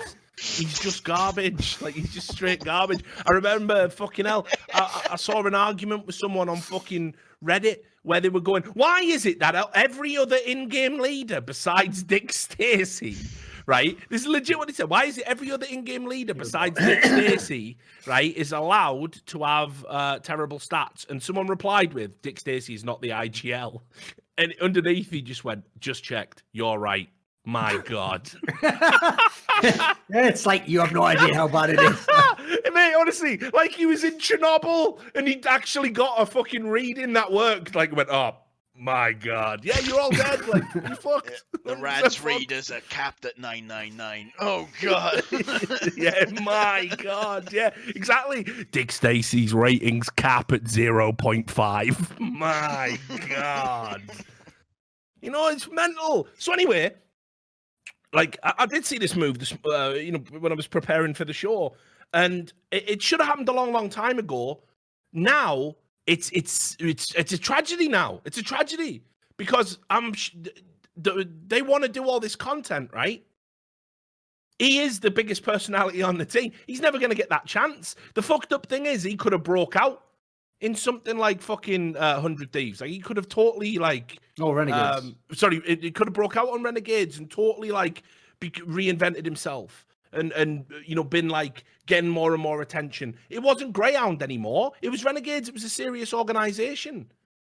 So it's like, this is a tragedy now because he's got to go back to Australia, just fighting fires every second, evidently, as well. That's how, and he's never going to get a chance like this again because he never did enough to justify having the chance in the first place. It's sad. I'm actually sad. I never thought I would say it. He was a fucking knobhead the entire time. He stank up the pro scene like a fart in an elevator. But like this, I don't know, I'd have given him 3 months just to let him have one last fucking hurrah. Because I'm telling you, mate, what he never realised was, because of all the banter, stupid interviews he was doing and trying to slip dick pics into, he didn't realise that all the time he wasn't working on his game. All the time he wasn't building a brand that showed that there was a bit more to him than just knob jokes, right? He didn't realise that when he was kicked from this team, which was always going to happen at some point, that there isn't another door open for him. So he's going to be some cunt, like working in retail or something, and someone's going to come in, buy a pair of them ninja shoes or something. Flossing on the way in, like. Yeah. Got them ninja shoes. And someone's going, I know you, didn't you used to play Counter-Strike? Are you Dick Semi-Pro? Yeah, and that's it. And that's his life now. So anyway, Booger, you want fries with that, Booger? Nah, listen, you fucking loser, man. I'm the rookie of the year, bitch. It's crazy. Now listen, I'll predict this. He's going to turn on his stream, right? He'll turn on his stream and he'll be, trying to push that shit hard. And he'll be trying to slip emotes by Twitch. It's a knob. Cucumber, right? But it's not going to last. Even top players, when they turn on their stream, like it goes so fast, doesn't it? Yeah, exactly. So unfortunately, I think it's time. But listen, Renegades are better off without him as a team. There's no doubt about that. I don't know much about hats. Honestly, I'm not gonna lie. I don't know him at all, but I agree with you. Like, it's not like that team had zero potential. I don't think they're ever going to be a top team, but they could have been more than they were. And clearly, in the game, he held them back. Now, I will add, as you said, guess what? He's the only person who had a big personality from that team and could do interviews and got any interest at all. Bearing in mind, they're a team that basically did close to fuck all their whole careers. But yeah, there has to be more than that. You've got to have some game. His problem is he didn't even have any game. That's the issue, isn't it? Like it'd be like if I joined the team, it's like, well, I've got a massive social media following. Can't play Electro, can you? It's like, never mind that. Look at this. Remember that time I battered Shaq? It's like, that can't carry you through a fucking team, can it? Weight loss. Joke's on you. I'm joining Dignitas. Finally. Exactly. There we go. Yeah. So I don't know, but yeah, that roster move, it did jump out to me. I mean, it isn't 100% confirmed yet, but obviously we know that Hats has left. Order was the team he was in. So it looks to be legit. It looks to be a move. And I just think a year from now, we probably like Dick Stacey's like one of those like obscure pub quiz questions. That's it, really. He's like, which player attempted to get a phallus into their signature in a CS:GO event? Everyone's going to be like, oh, who could it be? I mean, Flusher would have the Shroud. It was Shroud. Flusher would do that. Shroud, he would try that, wouldn't he? Let's see, who else could it be? No, You're not even going to be remembered. That's the fucked up thing. His one gimmick was trying to sneak a cock and balls into Steam, and everyone even says Shroud did it before him. Like, what's the point? Like, you're not even going to be remembered for the only memorable quality that you ever had. It's mad. It's a tragedy. It's a tragedy. It's him, Smooya, these people, mate. They need interventions. That would be it. By the way, anyone out there with funding in America? What, esports interventions are sure with me and you just come in. Yeah, and we just come in and go, listen, got to sort your fucking life out, right? Bring in whoever, your friend from school. You got to stop this with the penises and the games. Try and be good. It's like, listen to him. He cares about you. You got to, like some ridiculous shit like that. Yeah, mate, straight big. That's a big show. We'll pitch it to Scoots. Because I'm hoping we get our equivalent of, if anyone ever did see that show, it'll be on YouTube. The greatest one ever was it. Listen, I've got a lot of time, even for people who have like weird phobias and stuff, because I know that like psychologically it can affect you the same way. I know that like when there was like a fucking show where a woman was scared of balloons, everyone was laughing. It's like, no, you have to understand, she has an irrational fear of balloons like you do for spiders. Like people scream at a little spider, you don't understand it, right? So if it's balloons, you don't get it. But the thing is, when people have like weird drug habits, there was one that was unbelievable. I still cannot get it out of my mind. There was a woman whose life went off the rails and she was huffing like fucking dust cleaner that you use for the monitor. This is a really famous one because famously they film her while she's like totally degenerate doing the drugs. And when she does when she goes like, she just goes like, she says some shit that's like beyond like that fucking Skittles advert because she just goes like something like, I'm walking on sunshine. Something like completely outrageous like that. Like I guess she's like DMT tripping or something like, I can feel the rainbow. Like, man, it wasn't even like a fake viral video for Skittles or anything. It was nothing. Like, mate, nothing beats that episode of the fucking intervention with the fucking, that I know in my heart. Oh, that's the best one ever. Love you. It's just the delay. Mate, it's the delay is the best part. Because at first you think, no reaction. Pretty hard, man. Kind of stoic. And then he just goes, it's ridiculous, man. It's so fucking amazing, ridiculous. That is actually amazing, though. No, imagine getting a reaction like that from fucking Smoothie. Right? Yeah. Be put a bit, obviously. Imagine if he just let it all out for once, and then you were just hugging him, going, "That's right, son. Let it all out. Just let it out. It's better out than like whatever some shit." Why have I turned into Al Pacino's last 20 years of his Thing about you, son, you got a great ass, and you got your head shoved right up. Fuck's sake. But anyway, yeah. So I did see that roster move. I think it's a good roster move.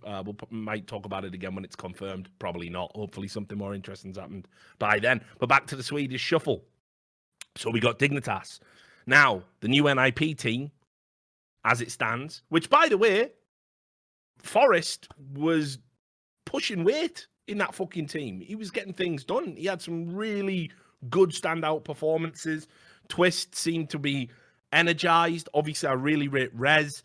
I think Plopsky, despite the fact his name is absolute fucking trash. He's growing. He's growing on everyone. Yeah, he's improved a lot. Well, now they've had to replace Forrest, which is, even in itself like a Herculean labor, how are you ever going to do it? And they brought in a player called Nork from Gamer Legion, I think he came over from. So this, to me, is, again, like, first of all, I think Forrest is irreplaceable. I think out of all of the veterans from the old school era, from the 1.6 era that was still active, he was far and away the best and the most effective. And was playing at the highest standard. And I definitely think it wasn't like he wasn't just in NIP because of his reputation. He was still actually contributing. Whether or not Nork can fill those shoes, I don't know. But as I said, I kind of feel like it's not NIP anymore. And I don't know how much value the brand has overall. And I don't know how much. And obviously, the org is basically fucking cancer to players. Like, there's not a lot of players are going to want to join. Like, put it this way, it was already bad enough that like only like lesser Fnatic players, like Lecro and players that went over. The idea now you're ever going to get like a JW or Flush, it's just not going to happen, is it? Like, because of the org shit alone. Like now it's poison, isn't it? Yeah, I think even JW was like making jokes and memeing about it. So, and he's not doing that maliciously. He's got the blessing of all the ex-NIP players. So, it's tough. And like, listen, I'll watch Nork with great interest. Another thing that happened that certainly gives me hope that the team will continue to do well. Peter went out. They got rid of him as coach, and they brought Threat back. Love that move. Yeah, no, listen, out of all of the coaches we've had in CS, there are very few I would ever point to making a tangible difference when they're in the coaching chair. And Threat is easily one of them. And if you remember when NIP had that resurgence in, was it like 2016? That was when they all of a sudden they were dominating Cobble. And remember, they had to execute. This is when coach was allowed to talk. So he was basically IGLing as well as like fucking working, like not literally, he wasn't in the game, but you know what I mean? Like he could have literally direct input and you could see it.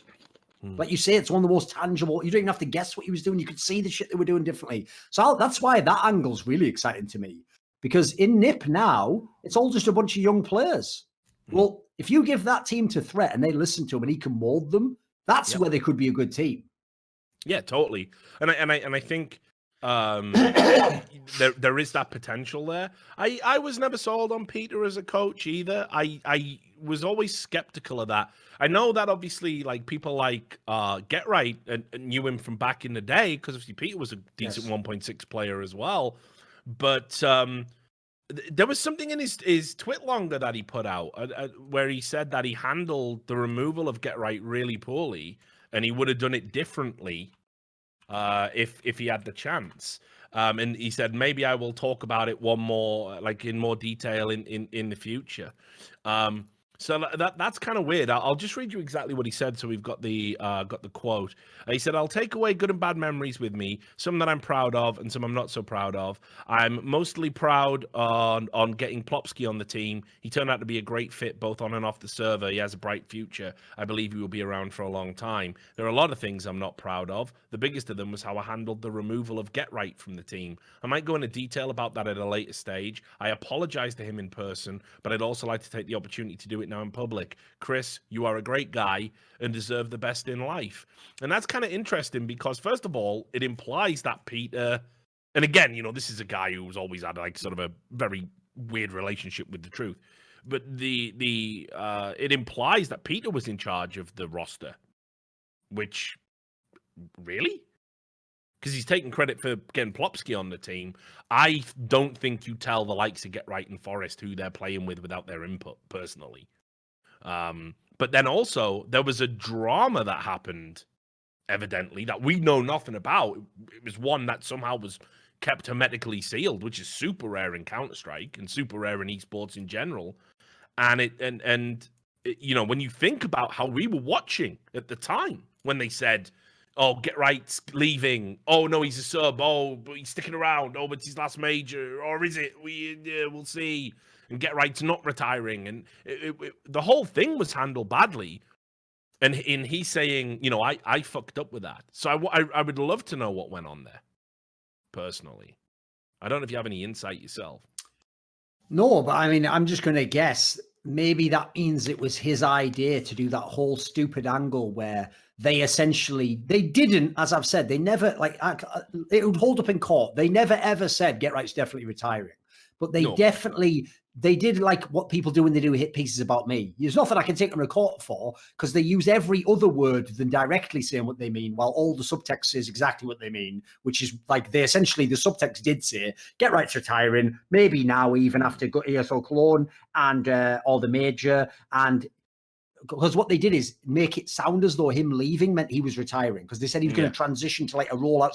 So I would guess maybe that was like his idea. Maybe he thought that was the way to like phase him out the team. And obviously, as I think everyone's seen by now, I don't think this is what's sad. When a player's really going out, you want to go out like Kobe Bryant did in the NBA, where everyone just celebrates you, but at the appropriate time, you leave on a high, it's cool, and then you get to enjoy your retirement. What Get Right had was, he still to this day isn't retired, but he's basically had everyone come up to him and be like, "Loved watching you. You know what? It was a real privilege to play against you. I'll miss you." He's like, "Well, I'm not going anywhere though." Yeah, but the thing is, it's like what's mad is you've semi-ruined his retirement now because everyone feels like they've already done it all, like a mad dress rehearsal we all thought was real. So maybe that was just his idea, or maybe he just mishandled it and thought like that it would be taken a different way or some fucked up angle. I could believe something like that. Yeah. But overall, how do you feel about Nork coming in for Forest? You got any thoughts about that? I've only seen him play a little bit.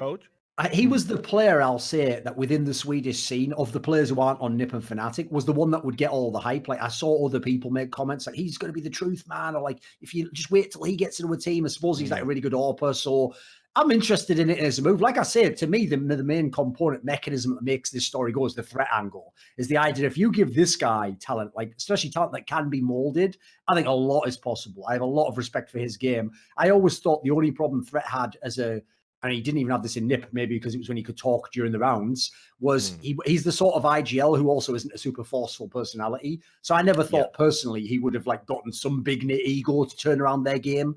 But if you're young players and you've never made it, you're open to that sort of thing. You listen to a guy who knows the game, you might play the way he says, and then all of a sudden put you all in the right roles. Maybe this is a top 10 team in 2020. That'd be pretty crazy. Yeah. It would. Anything's possible, I guess. I wouldn't go that far, but you're right. I've heard people talk about, North. Again, I'll just be real about it. I haven't watched the guy play enough to know. This isn't like a Ziwu thing for me, where it's like there was no doubt in my mind he was going to be legit. Oh, it was obviously he was going to be good. Yeah, no doubt in my mind. Not the best, but yeah. I couldn't have predicted how good it would be, but I think we all knew he was going to slot it into a top team and do damage immediately. I don't know. I haven't seen Nork play enough one way or the other to make a decision. And then obviously that's going to leave Gamer Legion as Dennis, Rusty, Hampus, Freddie B, and Draken. So kind of, listen, I think in terms of Gamer Legion lineups, I actually prefer this lineup. I think it's a much, much better lineup than that old mixed one they had way back in the day with like Existence and, how they kept like slotting all, like everyone who would like, couldn't be in another team would come in and all of this. This is a lineup where, okay, obviously you're looking at some of the players. Some of them you might want to call washed up. Some of them have had opportunities to play with other people. Some you might not even know, like Rusty.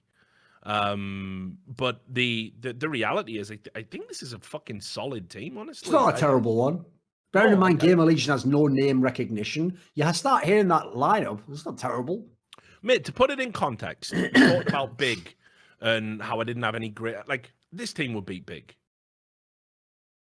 That's my thoughts. I think this is a better team than that Big lineup. And I think it deserves some respect. Now, obviously, they've got some hurdles they're going to have to overcome. I don't know how serious Gamer Legion are as an organization. Yeah, why weren't they invited to the Blast Pro Tour?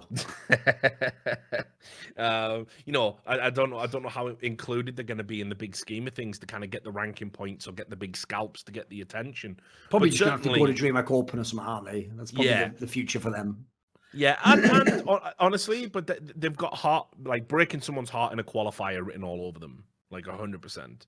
So I think this is a decent team, and all in all, I think for the first time, I'm looking at the Swedish scene, and it's not great, but when you factor in Fnatic, the new look IP, which I think could do damage and potentially go somewhere. Especially if Nork turns out to be a great talent and Plopsky continues to development, because I do rate Rez very highly. And then you got this Gamer Legion team in the periphery. And obviously Dignitas, which is going to be the NIP tribute group. Not inconceivable that you could have like 4 Swedish teams in the top 20. Plus Makaleli's still out there. Yeah, don't forget him. It's like, put it this way, this is the best Swedish CS has looked for a while, I think. Yeah, I agree. A long, long while. I think that's that. They've got someone in every tier, basically. Yeah, exactly. Right. Let me just see what other roster moves there were, and then we'll move on to viewer questions. Or patron questions, I should say, rather. You don't just get one for viewing. You get the... Could you imagine the madness if we actually did that? Mate, reading Twitch chat's bad enough, innit? Just imagine it. We should probably... Do you want to talk about Team 1 picking up Phelps? Yeah, why not? I mean, it's not big news. I think it was already announced a while ago. It's just been confirmed. Obviously, I think Phelps is still under contract at MIBR.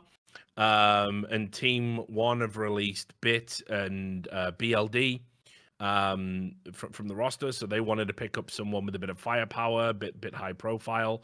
So they're bringing in Phelps and a player called David, who I believe is Chilean.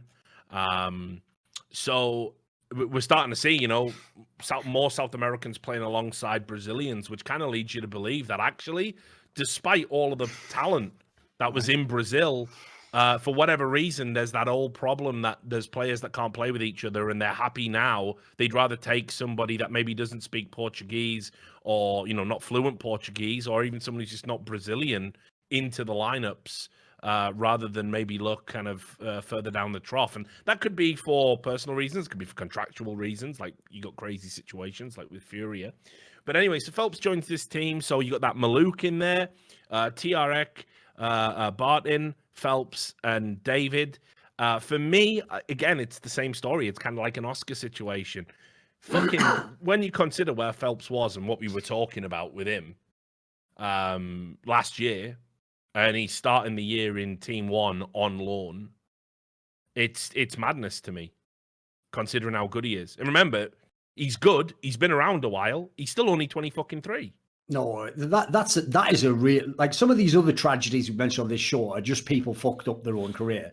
This is one where, like, this guy legit deserves a way better team than this. And unfortunately, for whatever reason, has mishandled all his big chances. Because the sad thing is, again, if there was only MIBR, I get it. It hasn't worked when he's been in MIBR. Okay, I don't blame either party on that necessarily.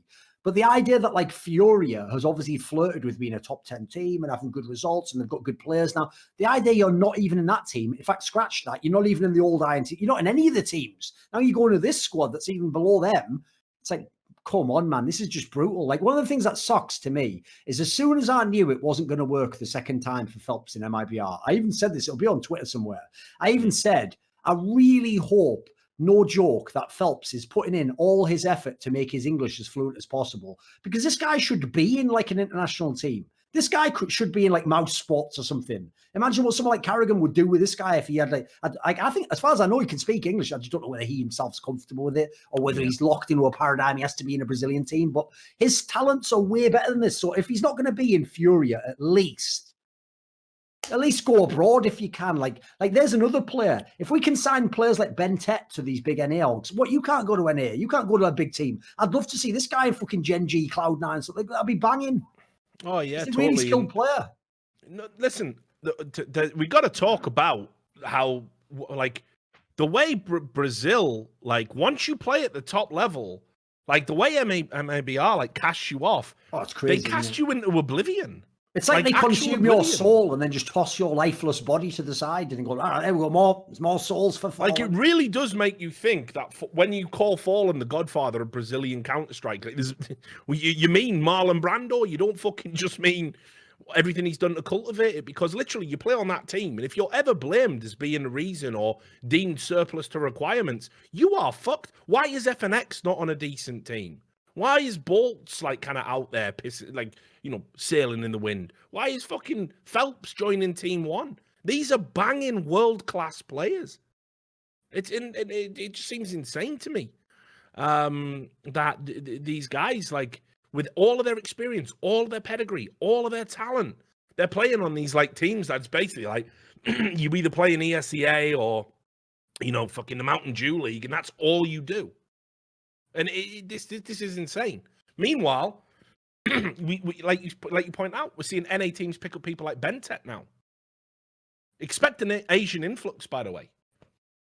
I think that's the next thing that's going to start happening. Some of the Chinese players are going to come and get this NA paper and get out of China and get away from all that nonsense. But yeah, the only problem with that is if you tell NA orgs, half of them are so fucking incompetent now, know nothing about the business. You go, you should just sign somebody from China. They'll just sign any player from China. It's the old joke about this name somebody in it, like, because that's the thing that's so whack, isn't it? Like that's one area. I did see what you were doing, Abbott and Costello. Like, it's one area in CS that I still think is so lacking, is when the orgs themselves make the decisions. Like, it's not the players who bring the move in. Like, I'm in favor of moving away from players making moves, because then they just become fucking cliques and they keep their friends in the team and they won't sign a guy because they had a disagreement with him, even though he's the perfect player for their team. Right? Yeah, players have all their problems. But we are so far from having real general managers in fucking CSGO orgs. Like, some of these signings are absolute clown shoes. Like, you've got massive orgs with millions and millions in investment signing teams that would be lucky to break in the top 40 or 30 on HLTV.org. Like, ridiculous signings where they're paying these people. Like I said before about Kusta. Like, again, you don't think to yourself, I remember Kusta, he was good. That was the beginning of 2016, 4 years ago. What did he do in the last 4 years? He literally, like, fucked that Molotov up that Mo called him out for. That's about it. And then he was in Ghost or whatever, wasn't he? Like, that's it. No, but didn't he and the defuse? And he fucked the defuse up, yeah. And then he fucked his whole career up. And you know the worst thing of it all? This is one area where normally, right, I give credit to Moses because he's such an amiable guy. He'll go with the flow, you know, as things go. He still, to this day, just won't let the Kusta one go. He still deep down believes it's possible. It's like, mate, just come out with the news. Where were you when this guy 9 months before this guy was born, Moses. It's getting suspicious now, motherfucker. Like, this is just too wrong. Like, what happened? Did he pull you? Are you literally, does he have one kidney and that's what, you're alive right now, Moses? What the fuck's going on with you? Why are you just still loving him 4 years later? Team Liquid's one of the best teams in the world. Start bigging up them. Start liking fucking Nafly or Twist or some shit. Why Cooster still? Listen, Moses can love whoever he wants to love. It's ridiculous, isn't it? You shouldn't judge him for that. It's ridiculous. We're better than that. Anyway, so the other story, and I think this is, I'm almost loath to talk about it because I think it's bullshit. But today, North, the Danish organization, went dark, essentially. The website's down. It goes to a 404 page. You go on their Twitter account. All the tweets are missing. The banner's gone. The weird thing is, as somebody pointed out, they actually uploaded the avatar that you get on the default avatar you get on Twitter. They actually uploaded that as a picture rather than just let it go to default. So I don't even know what that means. But that's gone. The Instagram's gone. Suspicious. Yeah, website's gone. So I asked the question when it happened, like, what's going on here? Have they been hacked? Is it a rebrand or an upgrade, or have they finally shut down? Now, everybody, it seems to be saying, right, because there was an interview where it was Cajun said, there's a big announcement coming in the not too distant future. My guess is rebrand, personally. But, okay, so let's analyze that. I mean, first of all, a rebrand fixes none of the problems. It doesn't, but the problem is you have killed that brand completely. You have literally just held that brand down, just literally punched it, kicked it, malnourished it, and at the end, with its dying breath, it's like, felt it white. And then you just done, like, at that point in time, just get a new brand in it. Just call it anything else. I mean, sure. But it doesn't fix any. You still got. It doesn't, of course. No. Like, what's hilarious is you just announce a new brand. There's nothing you can do to get away from that reality. Like, you still wake up. You still have the same team. You're still paying them sick, fucking crazy amounts of money. You're still backed by financiers that are thinking, right, well, we tried to build a brand that was, and now we've scrapped the brand, but not the team. Like, here's the thing: if you are God, they're going to be wondering what the fuck is going on. This is what you really do if you're godlike. Is you completely style it out. Like, you make a new org, right, with all the same players. And it's even from Denmark. It's even connected with FC Copenhagen. It's even like everything's the same, but has a different name. Call it whatever you want, right? Stacey Dick or something. And when you make this org, all you do is just keep referencing interviews like, well, we are a new org, so you've got to give us time with the roster. That's the gangster move, you know. It's all in the first entry. If that's honestly what they do, like, I just don't understand it. Like, a rebrand doesn't. It does sound like a plot of a fucking Seth Rogen and James Franco movie or something, where they have to make a team cool again or some shit. Yeah. No, it's ridiculous. And there was some little coordination. I think Kiebi or someone tweeted like a little sad face, like sad lol or something. If you want a new idea for a brand, guys, since you've got Kiebi, mouse shakers. You like that? Not bad. Or VAC Works, if you want to go really next level. If you want to go super deep to like fucking Inception levels, mouse VAC Works. A team called VAC Works, imagine. And eventually one day, just for banter, recruit Flusher. So anyway, that's what we're talking about. Just one last thing, and then we'll get into the questions. Obviously, Cloud9 have confirmed the ATK signing. We're not going to talk about that because we talked about it on the not episode 100, but the episode 99. But I'll give one statement on that. Yeah, go on. Just to hype everyone for that when we talk about them. Okay. Yeah. I'm just going to literally quote from the Bible. I'm going to quote my favorite scripture in the Bible because it's famously the shortest scripture in the Bible. And it just says, Jesus wept. Yeah. There you go. There you go. That's my reaction. Here's what I had to laugh at it, right? Because when I saw the Cloud9 Twitter account actually do this, like, sick bit of fucking like, nah, it's our team. We've got Orsi. We've got Floppy. I'm like, fucking hell. Did Dick Stacey name these cunts? Anyway, what's going on? Like, why have they done this? I don't understand it. But anyway, so I reached out to Jack because I've been saying for a while, we should do an interview and pick his brains. And he said to me, not now, because first of all, like he's just going to be answering questions about the CS team, and there's not really a proof of concept for this team. Anything he says is going to get dismissed as bullshit, which is fair enough. I understand it. So he said in March, when the team's going to have some fucking results under its belt, plus there'll be some shit going down in like Overwatch and everything else, he said absolutely he'll do an interview. So that's when we'll get to pick Jack's brains. It's going to happen. I'll make sure it happens. And by then we'll have obviously we'll know whether this team's surprising people or not. And actually this is one of the pickups of the fucking century. Or if, like I suspect, it's going to be a very mediocre team that continues to fucking smash the Cloud9 name into oblivion.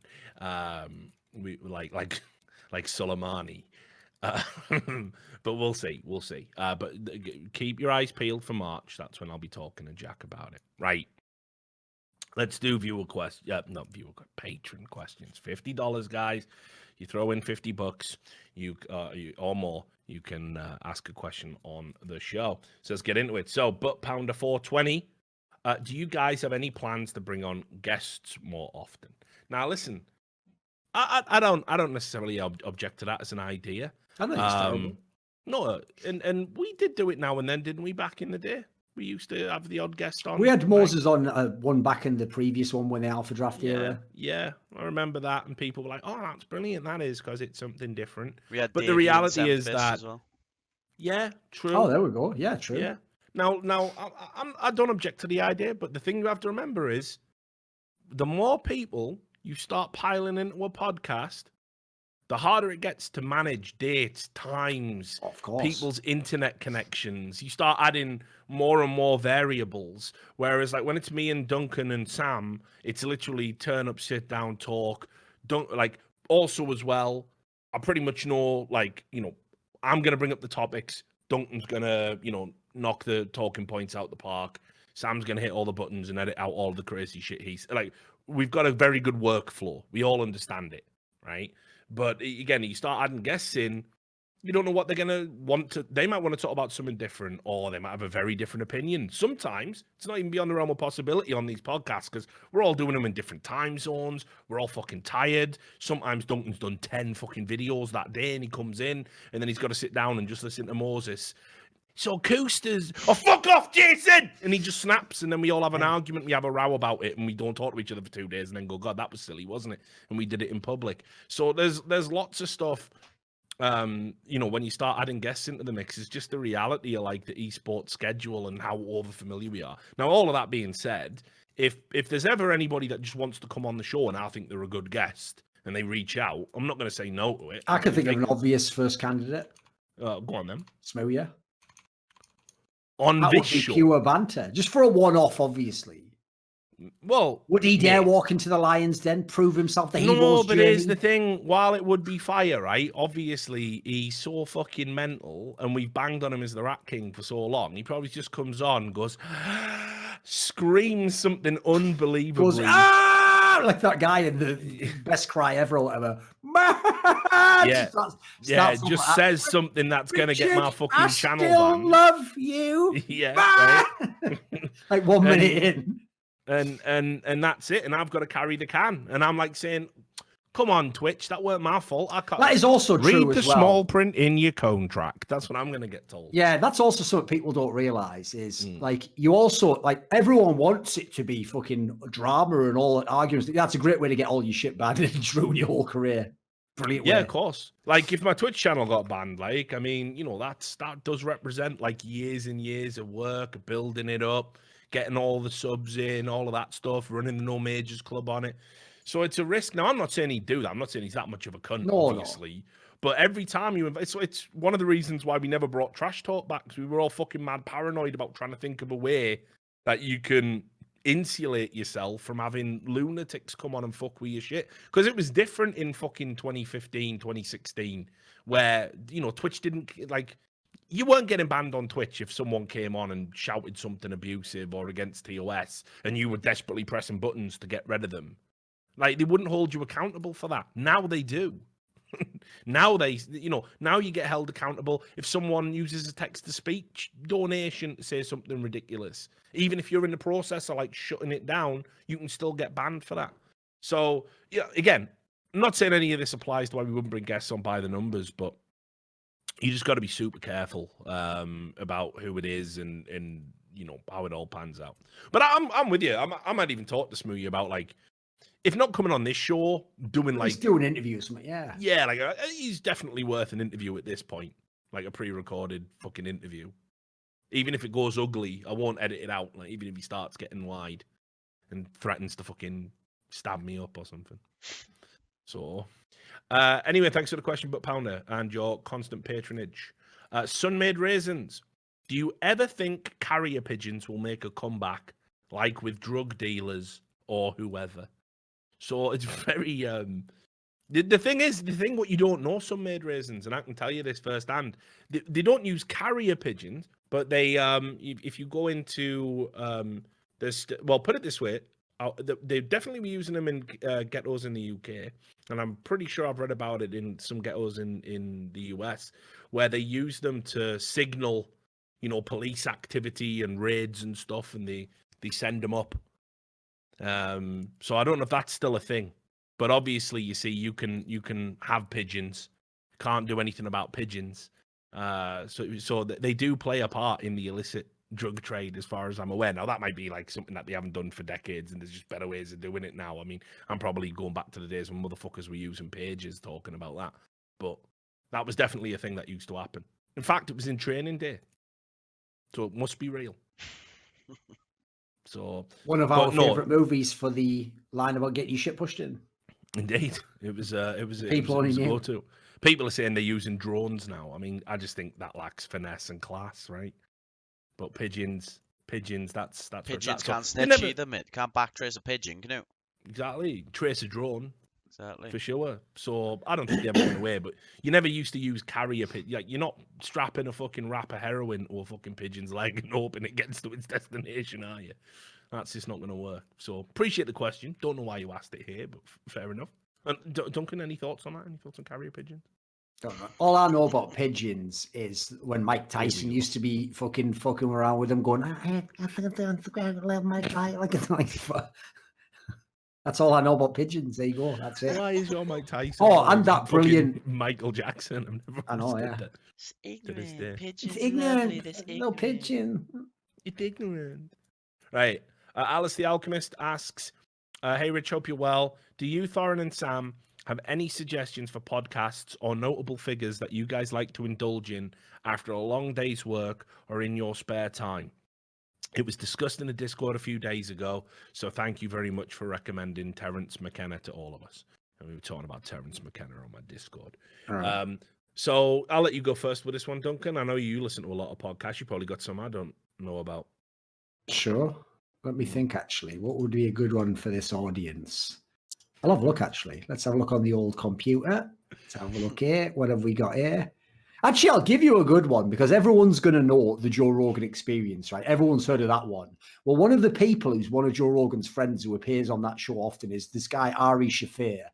Yeah. Who was a famous Jewish comedian in his own right at this point in time. And he has his own podcast. It's called The Skeptic Tank, obviously making a pun on septic tank, right? Yeah. And it's actually a straight fire podcast because what he does is, as a comedian, he is in the tradition he's from, he's a very cynical comedian.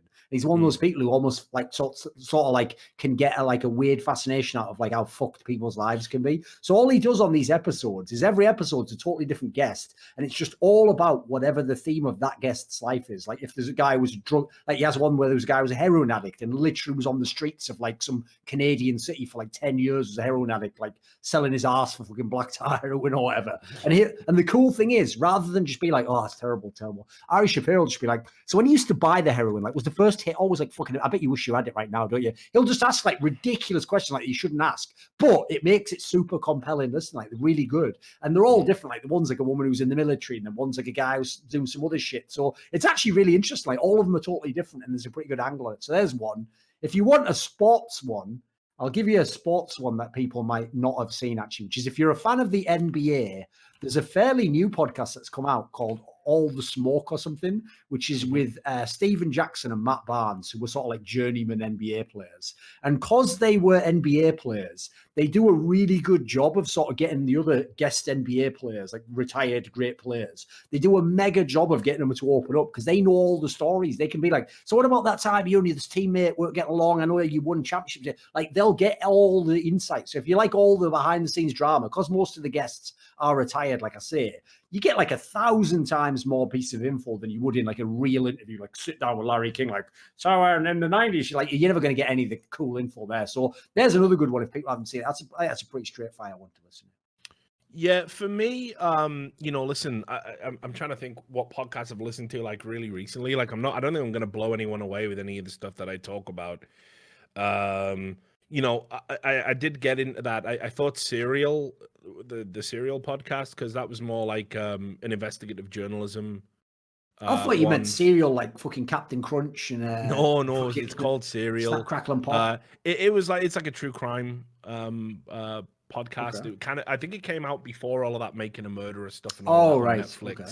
So it's like about cases that like are very dubious and miscarriages of justice and that kind of thing.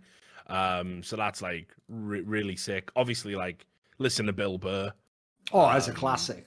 Yeah, exactly. It's not even like pound for pound. That's going to be one of the best of all time. You can listen to any episode as well. You can even get old ones and listen to it. I'm trying to think what other ones. I tried getting into apparently there's this one. It's apparently it's the most popular in America. It's called This American Life. I didn't really. I've heard people rave about that. Never. Yeah, I don't know. Maybe I just didn't have the right gateway episodes or whatever. And then if you like British comedy, Richard Herring. Oh, there's another classic. He has a pretty good one. Richard Herring has a good podcast, and he's lined up a bunch of episodes. He said he's going to be like recording 2 a week, right at the start of 2020. Check him out. Richard Herring is fucking like one of the guys that used to work with Stuart Lee, used to do Fist of Fun and all this other crazy shit. Richard Not Judy, the Richard Not Judy show, like really good. So, and he gets like some cool guests on, like and he tends to annoy them actually. Okay. What's the googly-eyed cunt? Ricky Gervais's mate? Is it Steve Merchant? Yeah. Yeah, sorry, mate. I get him mixed up with Greta Thunberg now. They do look identical, don't they? Mate, it's mental, innit? How dare you? Well, anyway, like, them two had a bit of a heated exchange on one of the podcasts. It was quite interesting because Richard Herring's like, yeah, Ricky Gervais though, and he's not that funny, and like Richard Herring really doesn't like Ricky Gervais at all. Okay. So like, he had Steve Merchant on. Gets quite heated. So that's a good episode if you want to check that out. And then just the other one, people should probably check out. There's this one called Reply All. It's got like 150 episodes, I think. Okay. It's like just about stuff on the internet and like social media and all, and like stupid reactions to things and how to like kind of like insulate yourself. Oh, I've got to throw in one, of course. Like the one that everyone needs to watch is, of course, Ben Shapiro's podcast to find out which proxy wars you should fight on behalf of his friends. Yeah. That wasn't bad. No. He loves it, mate. He loves it. He loves a war. He's ridiculous, isn't he? He loves it, mate. What a fucking man. It's like he's trying to play the caricature of a war hawk. He's just ridiculous, isn't he? No, but the idea as well, like Ben Shapiro, like is like, I don't know, he's what, 5'2" or something? No, he's the ultimate example of someone who's like, he's like the kid in the playground trying to get up to other people to fight all the time, but would never get involved himself. It's like, you'd never be in the war, would you, mate? Come on, you little rat. So anyway, hope that gives you some ideas. But also the other thing as well is, like, obviously just go out. Terence McKenna's got like tons of long form speeches and stuff out on YouTube. Some of the absolute best as well. Just especially because one of the things that makes his shit the best is it's just an unreal orator. Like his fucking vocabulary's out of this world. His ability to describe stuff, it's just a super fascinating guy. And it's one of those people where it doesn't matter if you actually agree with what he's saying. It's just interesting to listen to him. Yeah, so I was recommending him on my Discord. I mean, it's not exactly a new podcast. Like, he died in 2000. He's dead now, of course. Obviously, isn't he? Fucking 100%. I mean, like, but just to give you an idea about this guy, like how down to earth he was. Like, he was, when he was talking, he died of a blastoma in the brain, and he was talking about the seizures that it would induce, and he was like, that was the highest I'd ever been. It didn't even compare to DMT. And I was like, I don't know why he's Peter Lorre from the 1920s, but he was fucking, he was a far out cat, man. Like, and he is probably where we get the term like psychonaut from. He's the guy who came up with the stoned ape theory, that the reason we evolved was because of psilocybin mushrooms. Like maybe it's all bullshit that he just invented, but he never claimed to be a definitive person. He just said, this is what I think happened, yo. And like, so he was an autodidact and everything else. Like, super cool guy. So check him out. Anyway, last question, I think. Rekovic on Steam says, why is it there seems to be a decent sized proportion of any group community that is comprised of weebs, specifically online? I think it's because, mate, and this is my theory to get McKenna-esque on it, right? Like, I just think when you sort of come to the internet, people have adopted trappings to kind of like fit in. And it's like, I've said this, like, people who pretend to like K-pop, they don't like K-pop. They like being part of something that feels bigger than them. It's like a religion or something. And all of these little groups. That's why the weeb angle's the correct angle to take. Because the funny thing is, K-pop obviously isn't anything to do with Japan, but it's the same phenomenon. It's people who are socially awkward who are just like, right, I'm just going to adopt that what they think is exotic. But of course, now it's incredibly cliche, actually. It's like in the modern day, if today in 2020, you dress up as a goth, it's like, mate, you missed it. That was 30 years ago. That's played out as fuck. Like, that's nothing now. But you're doing it just to get an identity. I agree. That's the angle. Like, because here's the thing. If they really loved K-pop, well, what you do is learn Korean, go to Korean forum and be taught. No, you want to tell your Western friends who you hope don't know K-pop that you think K-pop's the best thing ever, because it's like a weird affectation, isn't it? It's like people who just start wearing a fucking trilby just to seem like, oh, I'm different. It's like, no, you just can't get pussy. No, but I've noticed it quite a bit, man. Like, for example, it so many in League of Legends. That's got to be the worst game ever for it, hasn't it? Everyone just saying they love fucking anime. Yeah, no, but that's the thing, innit? And it's like, well, like you're watching Naruto 4 times or something. Like, I mean, for me as well, it was like, we're from that original generation that first got exposed to like, manga when that first. The good ones, Akira and all that shit. Akira. That's actually an adult fucking movie. It's good.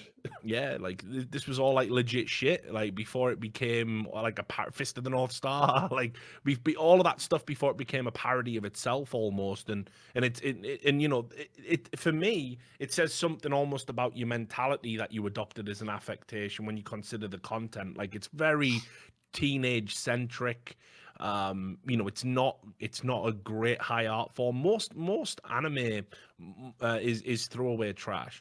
I mean, it is made for like 12-year-old Japanese kids or whatever, isn't it? Like, it's totally logical it would be. What's mad is listen, there are some gems within there that are really good. So I can't say it's entirely like this. But like, would you really watch right now some show made in America for 12-year-old kids on Nickelodeon? I don't think you would. Like, that's just full of shit. And would you ever dare brag about it to your adult friends? No, but this is what's interesting, isn't it? Because there isn't a cultural equivalent of the otaku. There isn't really. There isn't, like, when you go to Japan, there's not like fucking 30-year-old men watching, I don't know, fucking name a cartoon. You've got like Invader Zim and saying it's the best thing ever and it's actually Rude high art. Dog and and they the need to do it. Dweebs. Yeah, Rude Dog and the Dweebs. That's a pull right there. That is a fucking pull. all the way. That is a pull of the century. Rude Dog and the Dweebs. Just look it up on YouTube, everyone. Yeah, but they're not doing that, right? Like, so what they, the big part of it was there was a lot of mystique, if you like, around Japanese culture because obviously all of the cultural divides that were sort of coming out of World War II, and not just that, the fact that everybody can identify Japan had been like victimized by this horrific tragedy with the dropping of the nuclear bombs and kind of the cultural backlash that came out of that. From a traditionally closed off society, and the art that came as a result, the cinema, I mean, literal art, the writing, the poetry, all of it. And I think people were intrigued by it. And now as they've kind of become more mainstream and more accessible because of the internet, it's almost like they churn out this shit. And sure, part of it is aimed like domestically, but they also know Westerners are going to fucking come with his Crunchyroll accounts and all that. Like, so they just churn this shit out on a conveyor belt and press all the buttons. But like, how many people actually know the history of anime? How many people actually have like a varied taste on it and don't just watch all the same ones?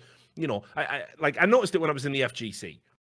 The FGC, the average, they like fighting games, they like anime.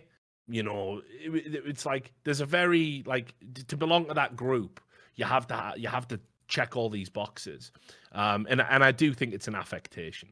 So that's why you find weebs in almost every social group, because every social group on the internet is internet based, and everybody that comes to the internet, despite there being you can identify as anything, you can belong to anything. This is why, like, be interested in anything. Mate, the other obvious one that you will get in every single community group ever is people are edgy. That's another affectation. Yeah, that's why why the number one thing that has always triggered me about trying to paint all males on the internet as literal Nazis is like, that is an affectation. Even some of the ones doing that stupid shit, like even the ones joking about that, the whole reason they're joking is because it's a social taboo. They're going, look at me, ooh, I dare say the things no one's dark. I dare say the things no one else will say on the internet when no one knows my name. Exactly. Like, even they don't really believe that shit. Come on, stop reading it at surface value. It's nothing. And that and you know, that I think that it's like you say, basically people are not good at figuring out who the fuck they are until it's too late. That's the fatal flaw of humanity. But enough about Smooya. No, but it's true, right? Like, think about how many people just go their entire lives like, I do this, and then I do this, and then I do this, and then I tell people that I do this, and because I'm supposed to, right? Like, I can't do this. You know, repress sexuality, doing a job you fucking hate, spitting out some kids because you think you got to. Well, I need to leave my genetic essence behind. Why? Who gives a fuck, man? You're polishing brass on the Titanic. Planet's on fucking fire right now. How do you feel about all that? Like, people just do shit to do shit, and then they lie there, last heartbeat going through the veins, going, well, I wasted that. And like, yeah, you did, because people are afraid. People just want to be liked. They want to fit in, and all of that's fucking nonsense. There's no value to any of that.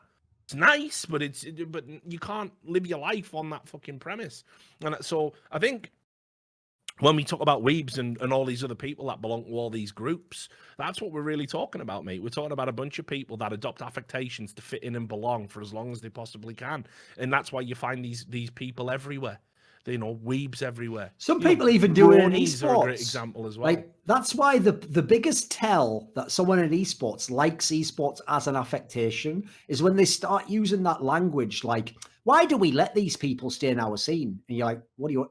Well, no one invited that person. They just like esports. Like, they're a journalist or a caster or a player. Like, what are you on about? Let them in. Like, this isn't a club. You're in a clubhouse, you know, where we can kick that guy out. What the fuck are you talking? Like, as soon as they say that, that's a massive tell that their brain is just wired completely differently to what esports is. It isn't a little gang. It's just anyone who likes it. By the way, this is one of the things I probably should say this more often, because it's just, I thought it just went without saying. Anyone is welcome in esports.